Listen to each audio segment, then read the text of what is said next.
टल चवर छत्र तख्त दे मालक धन सतगुरु श्री गुरु ग्रंथ साहिब जी की पावन पवित्र हजूरी अंदर गुरमत कैंप दे राही अपने मूल की पछाण कर रहे अपनी मौलिक मुढ़ली जानकारी नूं हासिल कर रहे समूह विद्यार्थी ते सतसंगी जनों, आओ गुरु बख्शिश फतेह दी सांझ पाइए जी। वाहिगुरू जी का खालसा वाहिगुरू जी की फतेह। असीं सिख धर्म की मुढ़ली जानकारी इस विषय के उपर गलबात कर रहे हैं।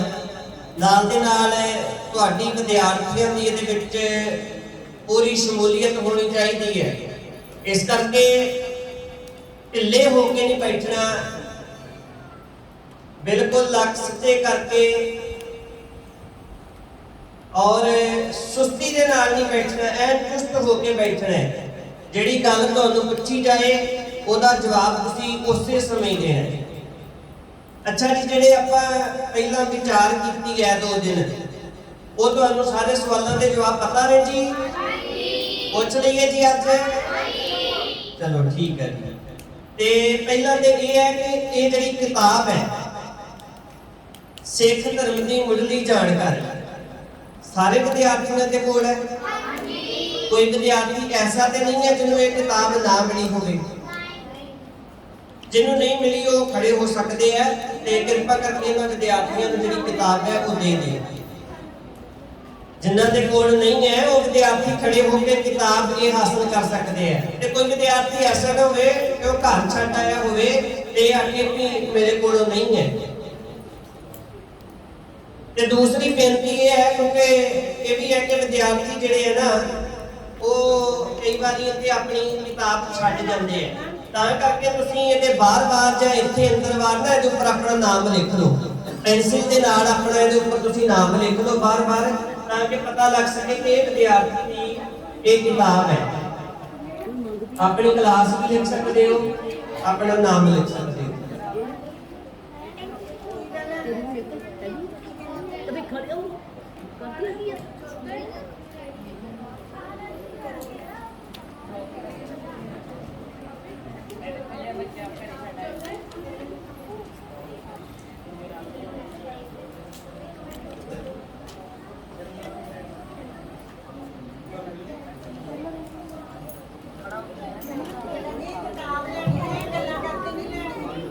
बेटा आराम के नाल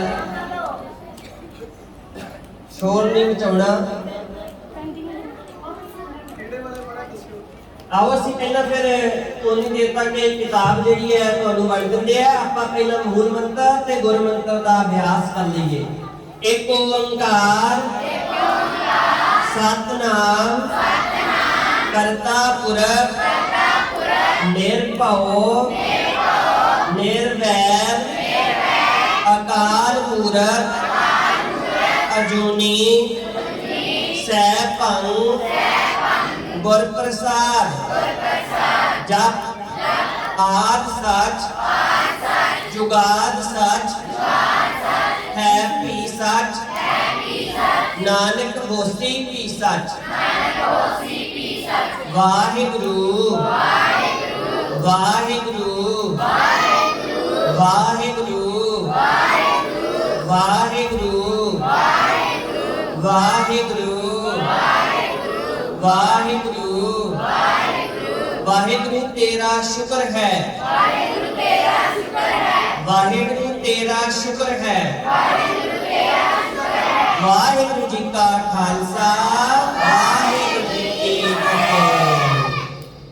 हाँ जी गुरु प्यारिओ, सो आओ कुछ सवाल तुहाडे सारिਆਂ ਦੇ ਕੋਲੋਂ ਅੱਜ ਪੁੱਛਣੇ ਆ ਵਾਰੀ-ਵਾਰੀ।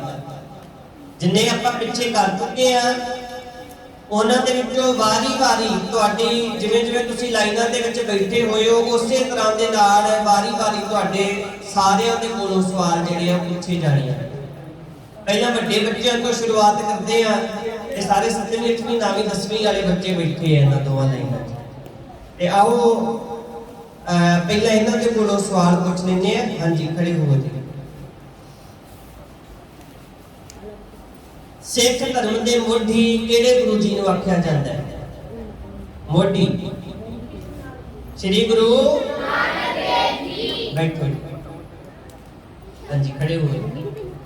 शहीदां दे सरताज किहड़े गुरु जी नूं आख्या जाता है? गलत जवाब। अगला विद्यार्थी खड़े रहो जी।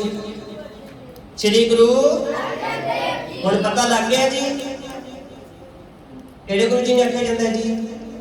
श्री गुरु। हाँ जी, बैठो जी। अगले विद्यार्थी मेरी पीढ़ी के मालिक किहड़े गुरु जी नूं आख्या जाता है जी? मेरी पीढ़ी के मालिक। हाँ जी, इन्हां तो अगला स्टूडेंट नहीं जी। श्री गुरु। हाँ जी, श्री गुरु। हाँ जी, बैठो जी। तुसी दोनों खड़े रहो, तुसी बैठ जाओ। अच्छा, 10 गुरुओं के नाम होंगे हैं जी? तरतीब वार सुना सकते हो? चलो जी, सुनाओ सुनाओ।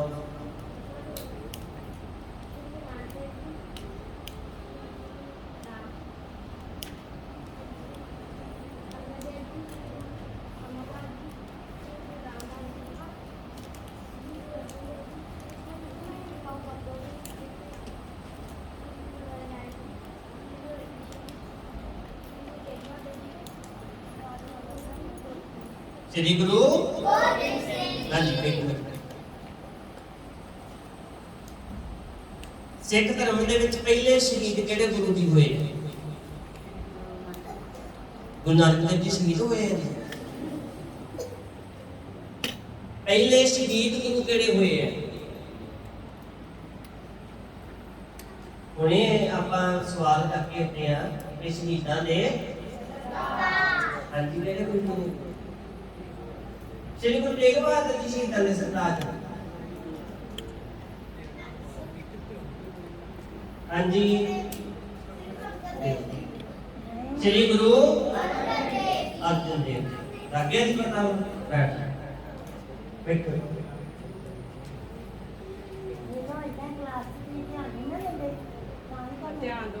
बंदी छोड़ दाता किहड़े गुरु जी ने आख्या जाता है? बंदी छोड़ नहीं।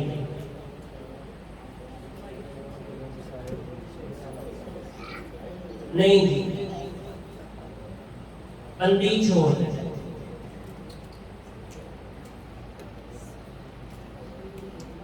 नहीं जी।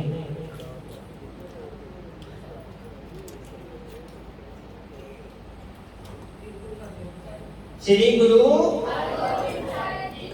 गुरु हरगोबिंद साहिब। बेटा दिवाली का पुरब असीं सारे मनाउंदे आ ते पता होना चाहिए ना कि दिवाली का संबंध सिख धर्म दे विच किहड़े गुरु साहिब दे नाल जुड़दा है। तां श्री गुरु हरगोबिंद साहिब जी उस दिन 52 राजियां समेत ग्वालियर दे किले चों रिहा होके आए सी। तां बंदी छोड़ आपां दो गल्लां उस दिन कीतीआं सन, एक मेरी पीढ़ी दे मालक ते एक बंदी छोड़। इन्नी गल आपां कीती होई सी, पर तुसीं एक विद्यार्थी ने फिर जवाब दिता ते इस करके इन्हूं नोट कर दो कापियां दे विच जे नहीं में तुसीं लिखिया होया। हाँ जी, बैठो जी सर। हाँ जी, 7वीं 8वीं 9वीं 10वीं क्लास दी लड़कियां। हाँ जी, खड़े हो जी। हाँ जी, 50 प्यारे का नाम होंगे है जी। हाँ जी, दूसरे प्यारे का नाम दसो जी। दूसरे प्यारे का नाम भाई। हाँ जी, बैठो। हाँ जी, सब तो बड़े साहिबजादे का नाम बाबा हाँ जी। सब तो छोटे साहिबजादे का नाम बाबा हाँ जी, बैठो। हाँ जी,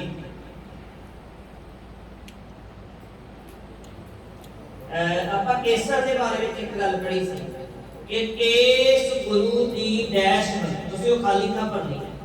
ਕੇਸ ਗੁਰੂ ਦੀ ਡੈਸ਼ ਹਨ। हाँ जी, अगला विद्यार्थी।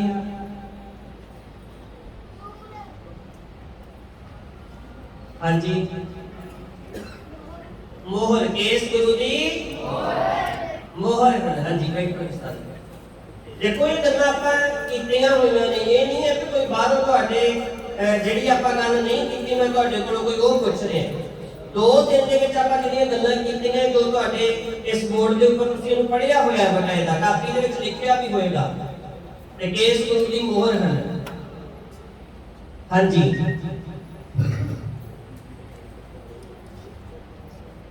ਚਾਰ ਬੱਜਰ ਕੁਰੈਤਾਂ ਤੇ ਜਿਹੜੀਆਂ ਕੁਰੈਤਾਂ ਜਦੋਂ ਕੋਈ ਸਿੱਖ ਕਰ ਲੈਂਦੇ ਆ ਉਹਨੂੰ ਦੁਬਾਰਾ फिर सिख धर्म दे विच प्रवेश करने वास्ते अमृतपान करना पैंदा। ते सब तो जिहड़ी पहली कुरैत है केड़ी है?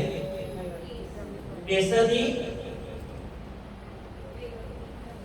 दी बेअदबी। पहली कुरैत है केसर दी बेअदबी। जे कोई केसर दी बेअदबी करदा है तां उहनूं दोबारा अमृत छकना पैंदा, दोबारा दोमां दी बेअदबी नहीं करनी। हाँ जी, बैठो। हाँ जी, आपां 10 गुरु साहिबानां दे विचों ਤੁਸੀਂ 8ਵੇਂ ਗੁਰੂ ਸਾਹਿਬਾਨ ਦਾ ਨਾਮ ਦੱਸੋ। श्री हाँ जी, श्री गुरु हरकृष्ण। हाँ जी, तीसरे गुरु साहिब का नाम श्री गुरु अमरदास जी। हाँ जी,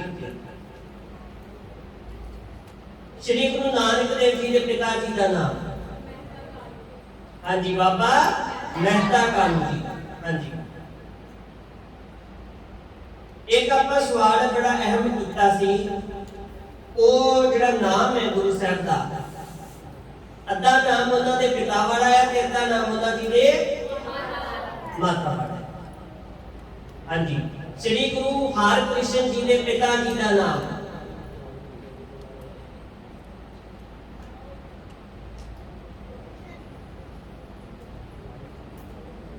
श्री गुरु हरकृष्ण जी के पिता जी का नाम?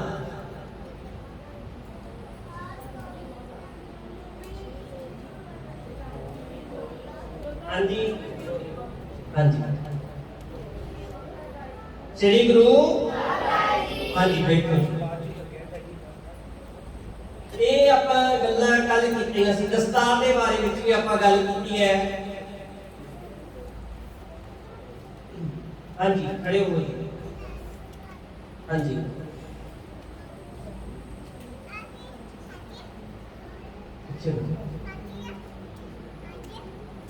हाँ जी बेटा, की सिख स्त्रियां वास्ते दस्तार सजाउणी जरूरी है या नहीं है? जरूरी है। हाँ जी, और कोई?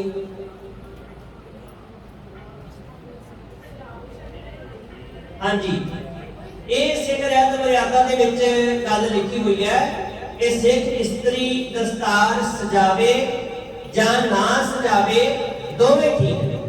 तुसीं तो दस्तार नहीं सजाइयां होईयां ना, रुमाले नहीं सजाए हुए, ते ये भी गल लिखी हुई है कि अमृत पान कीता होवे ते चाहे दस्तार सजावे चाहे ना सजावे दोवें ठीक है। हाँ जी, बिल्कुल। 5 ककारां दे नाम? हाँ जी,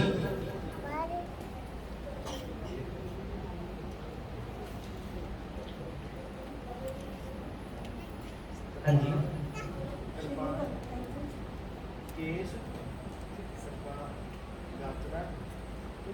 नहीं गात्रा ते गगे तो आ गया जी।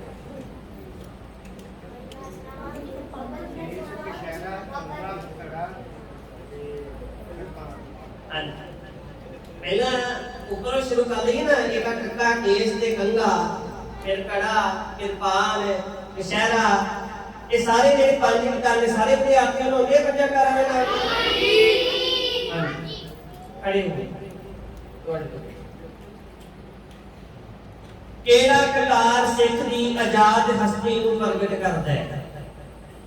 केड़ा ककार ये दसदा कि सिख किसी का गुलाम नहीं है?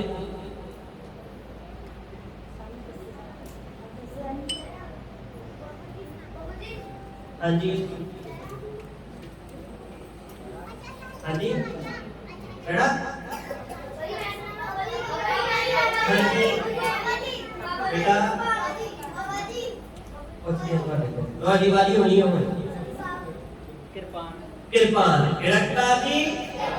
ਕਿਰਪਾਨ। ਕਿਰਪਾਨ ਸਿੱਖ ਦੀ ਆਜ਼ਾਦ ਹਸਤੀ ਨੂੰ ਪ੍ਰਗਟ ਕਰਦੀ ਹੈ ਕਿ ਸਿੱਖ ਕਿਸੇ ਦਾ ਗੁਲਾਮ ਨਹੀਂ ਹੈ। ਹਾਂਜੀ ਬੈਠੋ ਜੀ ਤੁਸੀਂ। ਟੰਗਾ ਇਸ ਧਾਤ ਦਾ ਬਣਿਆ ਹੋਣਾ ਚਾਹੀਦਾ। ਹਾਂਜੀ ਬੈਠੋ। ਬੇਟਾ ਤੁਹਾਡੇ ਵਿੱਚੋਂ ਜਿਹੜੇ ਹੇਠਾਂ ਤੁਸੀਂ ਬੈਠੇ ਹੋ ਤੁਹਾਡੀ ਸਾਰਿਆਂ ਦੀ ਵਾਰੀ ਆਏਗੀ ਤੇ ਤੁਸੀਂ ਬੋਲਣਾ ਨਹੀਂ ਹੈ। ਹਾਂਜੀ ਕੜਾ ਜਿਹੜਾ ਹੈ ਕਿਹੜੀ ਧਾਤ ਦਾ ਬਣਿਆ ਹੋਣਾ ਚਾਹੀਦਾ ਹੈ? ਹਾਂਜੀ ਸਰਬਲੋਹ ਦਾ। ਕਿਹੜਾ ਜੀ? ਸਰਬਲੋਹ। ਹਾਂਜੀ ਬੈਠੋ ਜੀ। ਹਾਂਜੀ ਇਹ ਵਾਲੀ ਲਾਈਨ ਵਾਲੇ ਰਹਿ ਗਏ ਬੱਚੇ। ਕਿੰਨੀ ਕਲਾਸ ਹੈ ਤੁਹਾਡੀ ਜੀ? ਚਲੋ ਚਲੋ। ਹਾਂਜੀ ਚੌਥੇ ਗੁਰੂ ਜੀ ਦਾ ਨਾਮ?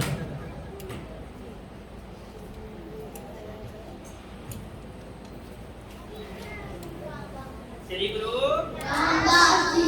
हाँ जी बिल्कुल ठीक है जी। बैठो जी। हाँ जी खड़े हो जी। नौवें गुरु जी का नाम? श्री गुरु तेग बहादुर जी। हाँ जी खड़े हो जी। चार साहिब जरे नाम मुझे सुना।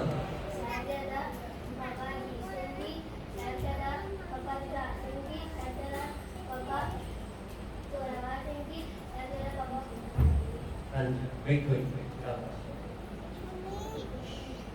हाँ जी अच्छा पंजा तख्तां दे नाम लैके आ। पंजा तख्तां दे नाम होंदे कि सारे को? हाँ जी पहले तख्त किहड़ा है? श्री। हाँ जी बिल्कुल ठीक है जी। बैठो। ਤੁਹਾਡੀ ਸਾਰਿਆਂ ਦੀ ਵਾਰੀ ਹੋ ਗਈ ਹੈ ਜੀ। ਤੁਹਾਡੀ ਹੋ ਗਈ ਹੈ ਵਾਰੀ। ਖੜੇ ਹੋ ਜੀ। श्री अकाल तख्त साहिब की सृजना केड़े गुरु जी ने करवाई थी?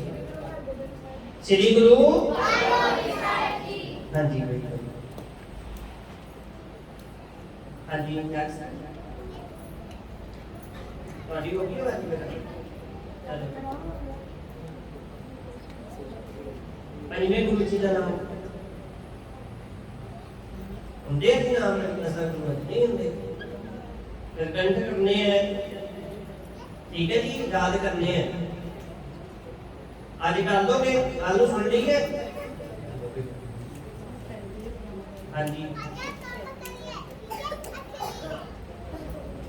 पंजवें। हाँ जी नेक्स्ट।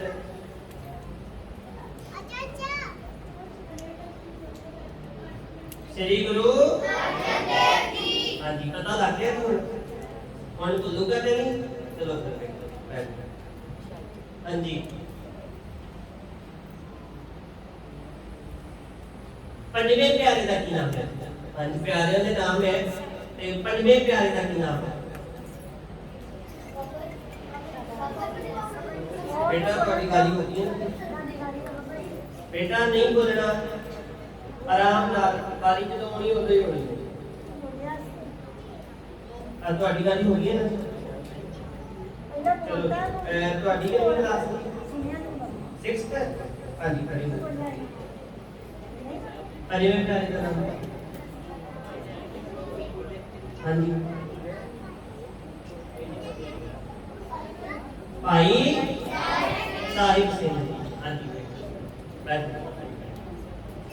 सो बेटा पंजा प्यारियां दे नाम, चार साहिबजादियां दे नाम, 10 गुरुआं दे नाम।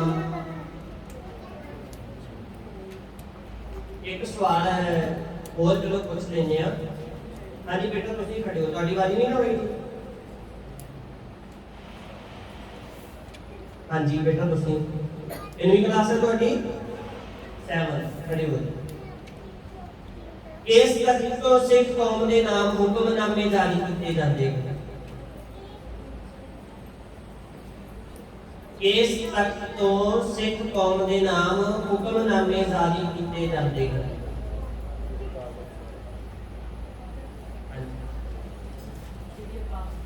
श्री अकाल तख्त साहिब। बैठो बैठो बैठ जाओ। तो ये बेटा आपका कुछ अहम मुढ़ले सवाल जवाब ਤੁਹਾਡੇ ਨਾਲ ਕਰਦੇ ਸੀ। मुढ़ली जानकारी क्योंकि अकाल तख्त ਜਿਹੜਾ ਹੈ ਉਹ ਸਰਵੋਤਮ ਤਖਤ ਹੈ। ਅਕਾਲ ਤਖਤ ਮਹਾਨ ਹੈ, ਸਿੱਖ ਪੰਥ ਦੀ ਸ਼ਾਨ ਹੈ। ਇਸ ਕਰਕੇ ਅਕਾਲ ਤਖਤ ਸਾਹਿਬ ਛੇਵੇਂ ਪਾਤਸ਼ਾਹ ਸਾਹਿਬ ਸ੍ਰੀ ਗੁਰੂ ਹਰਗੋਬਿੰਦ ਸਾਹਿਬ ਜੀ ਨੇ ਇਸ ਤਖਤ ਦੀ ਸੱਜਣਾ ਕਰਵਾਈ ਔਰ ਇਸ ਤਖਤ ਤੋਂ ਸਿੱਖ ਕੌਮ ਦੇ ਨਾਮ ਹੁਕਮਨਾਮੇ ਜਾਰੀ ਕੀਤੇ ਜਾਂਦੇ ਹਨ। ਢਾਡੀ ਵਾਰਾਂ ਦੀ ਪਰੰਪਰਾ ਵੀ ਇੱਥੇ ਆਰੰਭ ਹੋਈ। ਅੱਜ ਵੀ ਜਦੋਂ ਤੁਸੀਂ ਦਰਬਾਰ ਸਾਹਿਬ ਜਾਂਦੇ ਹੋ ਤੇ ਤੁਸੀਂ ਦੇਖਦੇ ਹੋ ਅਕਾਲ ਤਖਤ ਸਾਹਿਬ ਦੇ ਹੇਠਾਂ ਜਿਹੜਾ ਹੈ ਉਹ ਢਾਡੀ ਸਿੰਘ ਜਿਹੜੇ ਆ ਉਹ ਵਾਰਾਂ ਗਾਇਨ ਕਰਦੇ ਆ। ਹਾਂਜੀ ਕਰਦਾ ਹਾਂਜੀ ਖਾਲਸਾ ਕੌਮ, ਖਾਲਸਾ ਤੁਸੀਂ ਸਾਰੇ ਖਾਲਸਾ ਹੋ ਜੀ? ਹਾਂਜੀ। ਪਰ ਖਾਲਸਾ ਦੀ ਇਹ ਨਿਸ਼ਾਨੀ ਹੈ, ਖਾਲਸਾ ਕਮਾਉਣ ਦਾ ਹੱਕਦਾਰ ਇਹ ਹੈ ਜਾਗਤ ਜੋਤ ਜਪੈ ਨਿਸਬਾਸੁਰ। ਹਾਂਜੀ, ਜਿਹੜਾ ਮਨੁੱਖ ਕੇਵਲ ਇੱਕ ਅਕਾਲ ਪੁਰਖ ਵਾਹਿਗੁਰੂ ਦਾ ਧਿਆਨ ਕਰਦਾ ਹੈ, ਦਿਨ ਰਾਤ ਉਸ ਅਕਾਲ ਪੁਰਖ ਵਾਹਿਗੁਰੂ ਦਾ ਨਾਮ ਜਪਦਾ ਹੈ ਤੇ ਏਕ ਬਿਨਾ ਮਨ ਨੈਕ ਨ ਜਾਣੈ, ਇੱਕ ਨੂੰ ਛੱਡ ਕੇ ਹੋਰ ਕਿਸੇ ਦੂਸਰੇ ਦਾ ਥੋੜਾ ਜਿੰਨਾ ਵੀ ਖਿਆਲ ਆਪਣੇ ਮਨ ਦੇ ਵਿੱਚ ਨਹੀਂ ਆਉਣ ਦਿੰਦਾ। ਪੂਰਨ ਪ੍ਰੇਮ ਪ੍ਰਤੀਤ ਸਜੈ ਬ੍ਰਤ ਗੋਰ ਮੜੀ ਮੱਡ ਭੂਲ ਨਾ ਮਾਨੈ। ਉਹ ਫਿਰ ਵਰਤ ਨਹੀਂ ਰੱਖਦਾ, ਕਬਰਾਂ ਨੂੰ ਮੜੀਆਂ ਨੂੰ ਮੱਠਾਂ ਨੂੰ ਪੂਜਦਾ ਨਹੀਂ ਹੈ। ਤਾਂ ਪਾਤਸ਼ਾਹ ਨੇ ਉਹਨੂੰ ਖਾਲਸਾ ਆਖਿਆ। ਜਾਗਤ ਜੋਤ ਜਪੈ ਨਿਸਬਾਸੁਰ ਏਕ ਬਿਨਾ ਮਨ ਨੈਕ ਨ ਜਾਣੈ, ਪੂਰਨ ਪ੍ਰੇਮ ਪ੍ਰਤੀਤ ਸਜੈ ਬ੍ਰਤ ਗੋਰ ਮੜੀ ਮੱਟ ਭੂਲ ਨਾ ਮਾਨੈ। ਤੀਰਥ ਦਾਨ ਦਇਆ ਤਪ ਸੰਜਮ ਏਕ ਬਿਨਾ ਨਹਿ ਏਕ ਪਛਾਨੈ, ਪੂਰਨ ਜੋਤ ਜਗੈ ਘਟ ਮੈਂ ਤਬ ਖਾਲਸ ਤਾਹੇ ਨ ਖਾਲਸ ਜਾਣੈ। ਫਿਰ ਪਾਤਸ਼ਾਹ ਕੀ ਪੰਕਤੀ ਵਿੱਚ ਕਹਿੰਦੇ ਆ, ਜਿਸ ਮਨੁੱਖ ਦੇ ਅੰਦਰ ਗਿਆਨ ਦਾ ਚਾਨਣ ਲੱਟ ਲੱਟ ਕਰਕੇ ਬਲਦਾ ਹੋਵੇ ਅਜਿਹਾ ਮਨੁੱਖ ਹੀ ਪੂਰਨ ਤੌਰ ਤੇ ਖਾਲਸਾ ਕਮਾਉਣ ਦਾ ਹੱਕਦਾਰ ਹੈ। ਹਾਂਜੀ ਕੀ ਕਰਦੇ ਹੋ? ਹਾਂਜੀ ਸ਼ਰਾਬ, ਇਹ ਜਿਹੜੀ ਸ਼ਰਾਬ ਹੈ ਇਹ ਨਸ਼ਾ। ਅੱਛਾ ਜੀ, ਇਹ ਪਾਤਸ਼ਾਹ ਗੁਰੂ ਅਮਰਦਾਸ ਸਾਹਿਬ ਜੀ ਮਹਾਰਾਜ ਨੇ ਬਾਣੀ ਦੇ ਵਿੱਚ ਫਰਮਾਨ ਕੀਤਾ ਹੋਇਆ ਹੈ। ਸ਼ਰਾਬ ਦੀ ਮਨਾਹੀ ਹੈ ਪਿੰਡ ਦੀ ਸਿੱਖ ਧਰਮ ਦੇ ਵਿੱਚ ਤੇ ਪਾਤਸ਼ਾਹ ਗੁਰਬਾਣੀ ਵਿੱਚ ਫਰਮਾਨ ਕਰਦੇ ਹੈ, ਜਿਤ ਪੀਤੈ ਮਤ ਦੂਰ ਹੋਏ ਬਲਦ ਪਵੈ ਵਿੱਚ ਆਏ, ਆਪਣਾ ਪਰਾਇਆ ਨਾ ਪਛਾਣਈ ਖਸਮ ਹੋ ਧੱਕੇ ਖਾਏ। ਜਿਤ ਪੀਤੈ ਖਸਮ ਵਿਸਰੈ ਦਰਗ ਹੈ ਮਿਲਿਆ ਸਜਾਏ, ਝੂਠਾ ਮਦ ਮੂਲ ਨਾ ਪੀਜਈ ਜੇ ਕਾ ਪਾਰ ਵਸਾਈ।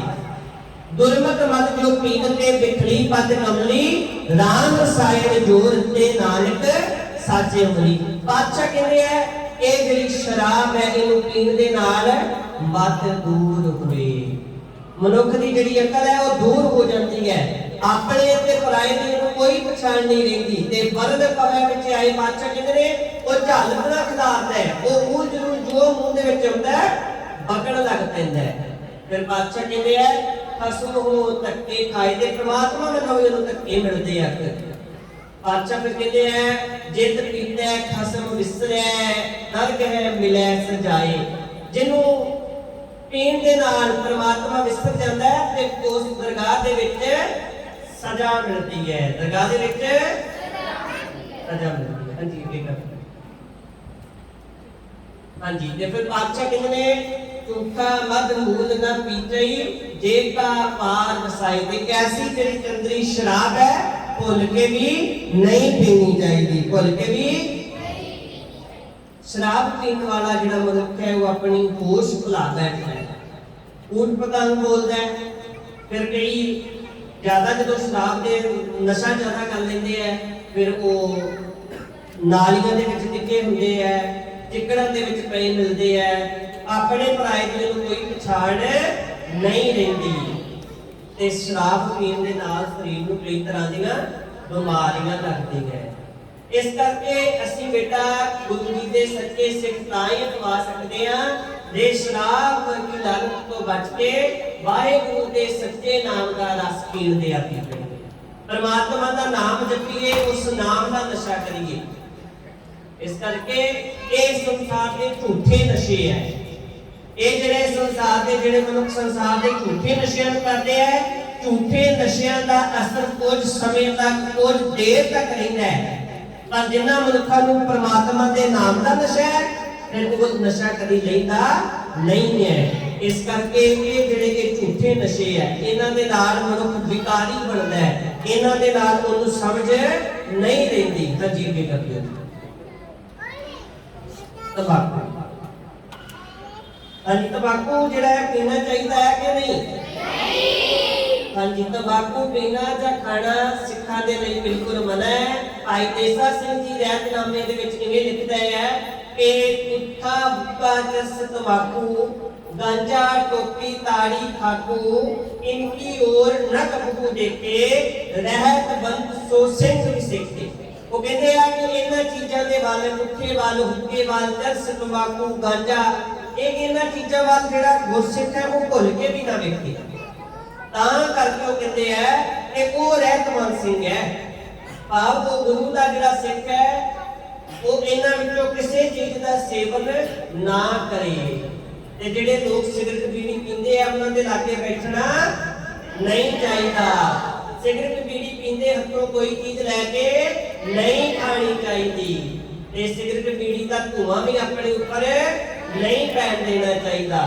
ਜੇ ਕੋਈ ਕੋਲ ਬੈਠ ਕੇ ਸਿਗਰਟ ਪੀਵੇ ਤੇ ਉਹਨੂੰ ਮਨਾ ਕਰ ਦੇਣਾ ਚਾਹੀਦਾ ਕਿ ਨਹੀਂ, ਕਿ ਸਾਡੇ ਗੁਰੂ ਦਾ ਹੁਕਮ ਹੈ ਆਪਾਂ ਨਾ ਇਹ ਨਸ਼ਾ ਕਰਦੇ ਆ, ਨਾ ਇਹ ਨਸ਼ਾ ਕਰਨ ਵਾਲੇ ਨੂੰ ਆਪਣੇ ਕੋਲ सिख त्योहार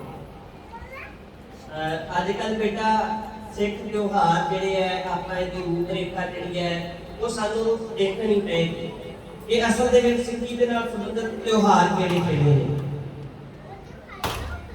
बड़ा गल कीता जा रहा है कौम दे अंदर, सिख पंथ दे अंदर कि सिखां नूं अपने त्योहारां दा पता ही ना लगे। त्योहार साडी कौम दे किहड़े है कि जिहड़े लिखे हुए हैं गुरु साहिबान दे प्रकाश उत्सव।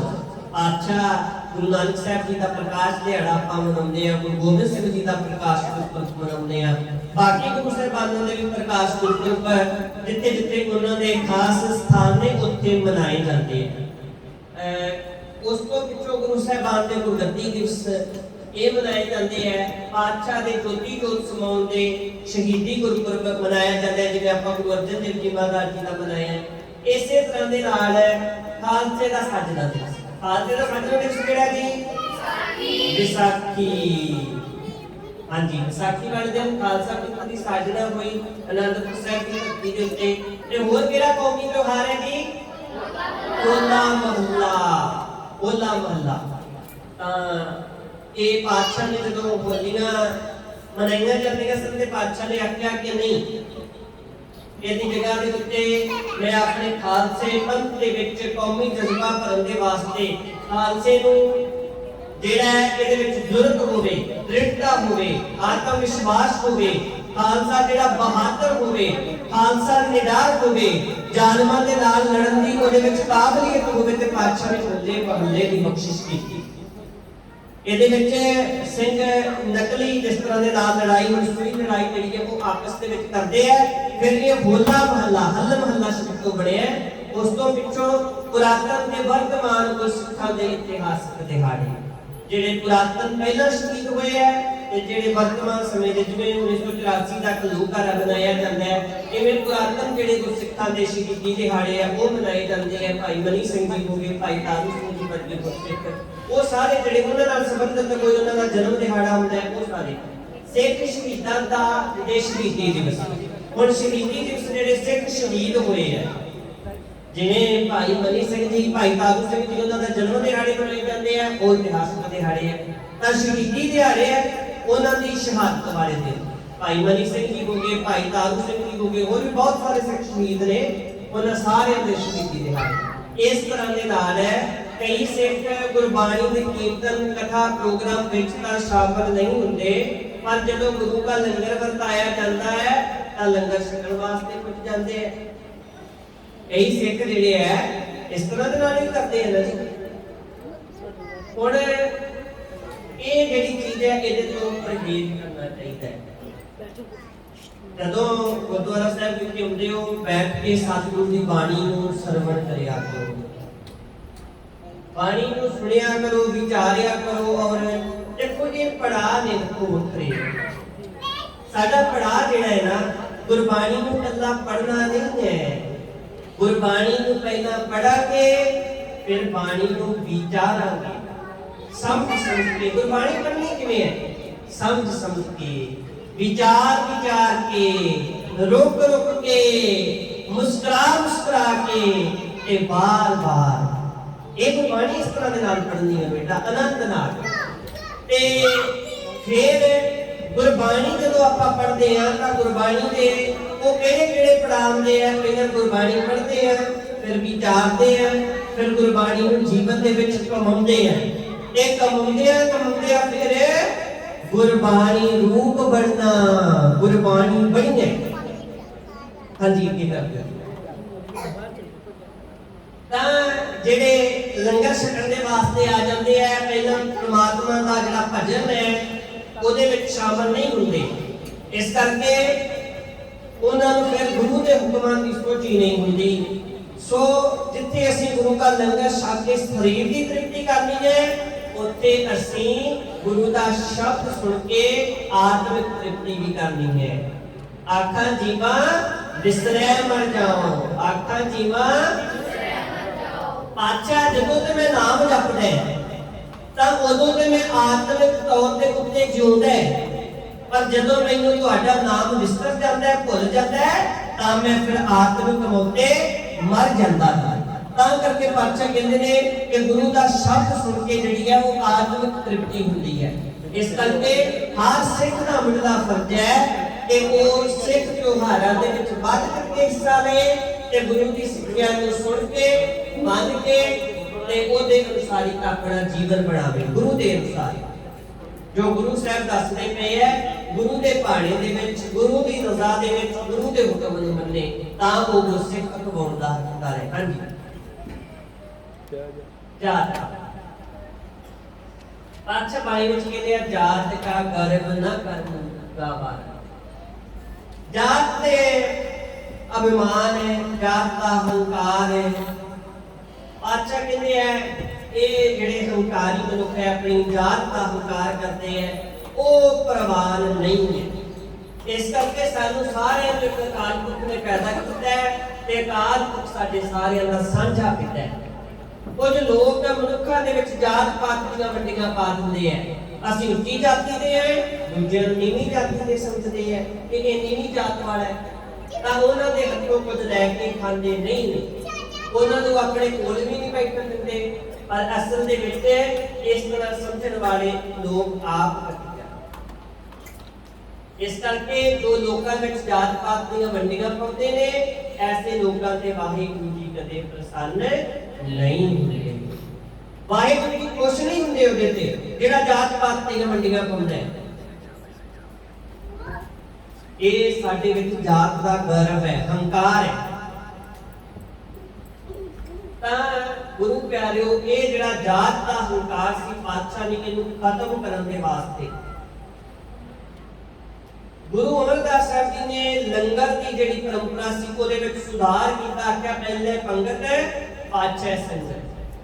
ਫਿਰ ਪਾਤਸ਼ਾਹ ਕਹਿੰਦੇ ਨੇ ਸਿੱਖ ਧਰਮ ਦੇ ਵਿੱਚ ਇਹ ਚੀਜ਼ ਦੀ ਜਦੋਂ ਮਨਾਹੀ ਕਰ ਦਿੱਤੀ ਕਿ ਜਿਹੜੀ ਜਾਤ ਪਾਤ ਦਾ ਹੰਕਾਰ ਹੈ, ਜਾਤ ਕਾ ਗਰਵ ਨਾ ਕਰ ਮੂਰਖਾ ਮਾਰਾ, ਇਹਦੀ ਕੋਈ ਥਾਂ ਨਹੀਂ ਹੈ। ਜਦੋਂ ਅਸੀਂ ਪੰਜਾਂ ਪਿਆਰਿਆਂ ਦੇ ਕੋਲੋਂ ਅੰਮ੍ਰਿਤ ਛਕਦੇ ਆ ਤਾਂ ਉੱਥੇ ਫਿਰ ਪੰਜ ਪਿਆਰੇ ਕਹਿੰਦੇ ਨੇ ਸਤਿਗੁਰ ਕੈ ਜਨਮੇ ਗਵਨ ਮਿਟਾਇਆ। ਜੱਜ ਤੋਂ ਬਾਅਦ ਪੰਜ ਪਿਆਰੇ ਦੱਸਦੇ ਨੇ ਕਿ ਤੁਹਾਡਾ ਜਿਹੜਾ ਜਨਮ ਹੈ ਨਾ, ਅੱਜ ਤੁਹਾਡਾ ਜਨਮ ਹੋਇਆ ਗੁਰੂ ਘਰ ਦੇ ਵਿੱਚ। ਕਿੱਥੇ ਹੋਇਆ? ਗੁਰੂ ਘਰ ਦੇ ਵਿੱਚ ਤੁਹਾਡਾ ਜਨਮ ਹੋਇਆ ਤੇ ਤੁਹਾਡੀ ਪਿਛਲੀ ਜਾਤ, ਤੁਹਾਡੀ ਪਿਛਲੀ ਕੁਲ, ਤੁਹਾਡੀ ਪਿਛਲੀ ਬਰਾਦਰੀ, ਇਹ ਸਾਰਾ ਕੁਝ ਖਤਮ ਹੋ ਗਿਆ। ਹੁਣ ਤੁਸੀਂ ਸਾਰੇ ਆਪਸ ਦੇ ਵਿੱਚ ਜਿੰਨੇ ਅੰਮ੍ਰਿਤਧਾਰੀ ਹੋ, ਸਾਰੇ ਆਪਸ ਦੇ ਵਿੱਚ ਤੁਸੀਂ ਭੈਣ ਭਰਾ ਹੋ। ਪਿਛਲਾ ਤੁਹਾਡਾ ਜਿਹੜਾ ਜਾਤ ਵਾਲਾ ਗਰਭ ਸੀ ਨਾ, ਉਹ ਸਭ ਖਤਮ ਹੋ ਗਿਆ, ਨਾਸ਼ ਹੋ ਗਿਆ। ਕਿਉਂਕਿ ਆਪਾਂ ਜੇ ਮੰਨਦੇ ਆ ਕਿ ਸਾਡੇ ਧਾਰਮਿਕ ਪਿਤਾ ਗੁਰੂ ਗੋਬਿੰਦ ਸਿੰਘ ਜੀ ਨੇ, ਫਿਰ ਇਹਦਾ ਮਤਲਬ ਕਿ ਬਾਕੀ ਸਾਰੇ ਵਿੱਚ ਸਾਡੇ ਭੈਣ ਭਰਾ ਨੇ ਨਾ। ਇਸ ਕਰਕੇ ਜਾਤ ਦਾ ਹੰਕਾਰ, ਜਾਤ ਦਾ ਗਰਵ ਨਹੀਂ ਕਰਨਾ ਚਾਹੀਦਾ। ਜਦੋਂ ਅਸੀਂ ਪੰਜਾਂ ਪਿਆਰਿਆਂ ਦੇ ਕੋਲੋਂ ਅੰਮ੍ਰਿਤ ਛਕਦੇ ਆ ਤਾਂ ਇੱਕੋ ਬਾਟੀ ਵਿੱਚ ਸਾਰਿਆਂ ਨੂੰ ਅੰਮ੍ਰਿਤ ਛਕਾਇਆ ਜਾਂਦਾ। ਜਦੋਂ ਪ੍ਰਸ਼ਾਦਾ ਛਕਦੇ ਆ ਲੰਗਰ ਦੇ ਵਿੱਚ ਇੱਕੋ ਪੰਗਤ ਦੇ ਵਿੱਚ ਬੈਠ ਕੇ ਬਿਨਾਂ ਕਿਸੇ ਭੇਦਭਾਵ ਤੋਂ ਛਕਦੇ ਆ। ਇਸ ਲਈ ਅਸੀਂ ਆਪਣੇ ਨਾਮ ਦੇ ਨਾਲ ਸਿੰਘ ਜਾਂ ਕੌਰ ਹੀ ਲਿਖਣਾ ਹੈ, ਕੋਈ ਜਾਤ ਗੋਤ ਨਹੀਂ ਲਿਖਣੀ। ਇਹ ਸਾਰਿਆਂ ਵਾਸਤੇ ਧਿਆਨ ਦੇਣ ਦੀ ਗੱਲ ਹੈ। ਆਪਣੇ ਨਾਮ ਦੇ ਨਾਲ ਸਿੰਘ ਜਾਂ ਕੌਰ ਸ਼ਬਦ ਲਿਖਣਾ ਹੈ, ਜਾਤ ਨਹੀਂ ਲਿਖਣੀ। ਮੈਂ ਕੱਲ ਵੀ ਬੇਨਤੀ ਕੀਤੀ ਸੀ ਕਿ ਇਹ ਖਾਸ ਕਰਕੇ ਧਿਆਨ ਦੇਣਾ ਹੈ। ਹਾਂਜੀ ਕੀ ਗੱਲ ਗੁਰਦੁਆਰੇ ਦਾ। ਅੱਛਾ ਬੇਟਾ, ਮੈਂ ਇੱਕ ਗਰਭ ਸ਼ਬਦ ਦੀ ਗੱਲ ਕੀਤੀ ਹੈ। ਗਰਭ, ਗੱਗਾ ਰਾਰਾ ਬੱਬੇ ਦੇ ਨਾਲ ਉਹ ਸ਼ਬਦ ਹੁੰਦਾ ਹੈ ਗਰਭ, ਜਿਹਦਾ ਅਰਥ ਹੈ ਹੰਕਾਰ। ਇੱਕ ਹੈ ਗੱਗਾ ਰਾਰਾ ਪੱਫਾ, ਤਾਂ ਉਹ ਹੈ ਗਰਭ, ਉਹਦਾ ਪੇਟ ਦੇ ਨਾਲ ਹੈ, ਤਾਂ ਉਹ ਗਰਭ ਸ਼ਬਦ ਹੈ। ਗੱਗਾ ਰਾਰਾ ਬੱਬੇ ਦੇ ਨਾਲ, ਉਹਦਾ ਅਰਥ ਹੰਕਾਰ ਹੁੰਦਾ ਹੈ। ਗੁਰੂ ਸਾਹਿਬ ਦੀ ਪਾਵਨ ਬਾਣੀ ਵਿੱਚ ਬੜੀ ਥਾਂ ਗੱਗਾ ਰਾਰਾ ਬੱਬਾ ਸ਼ਬਦ ਲਿਖਿਆ ਗਰਭ।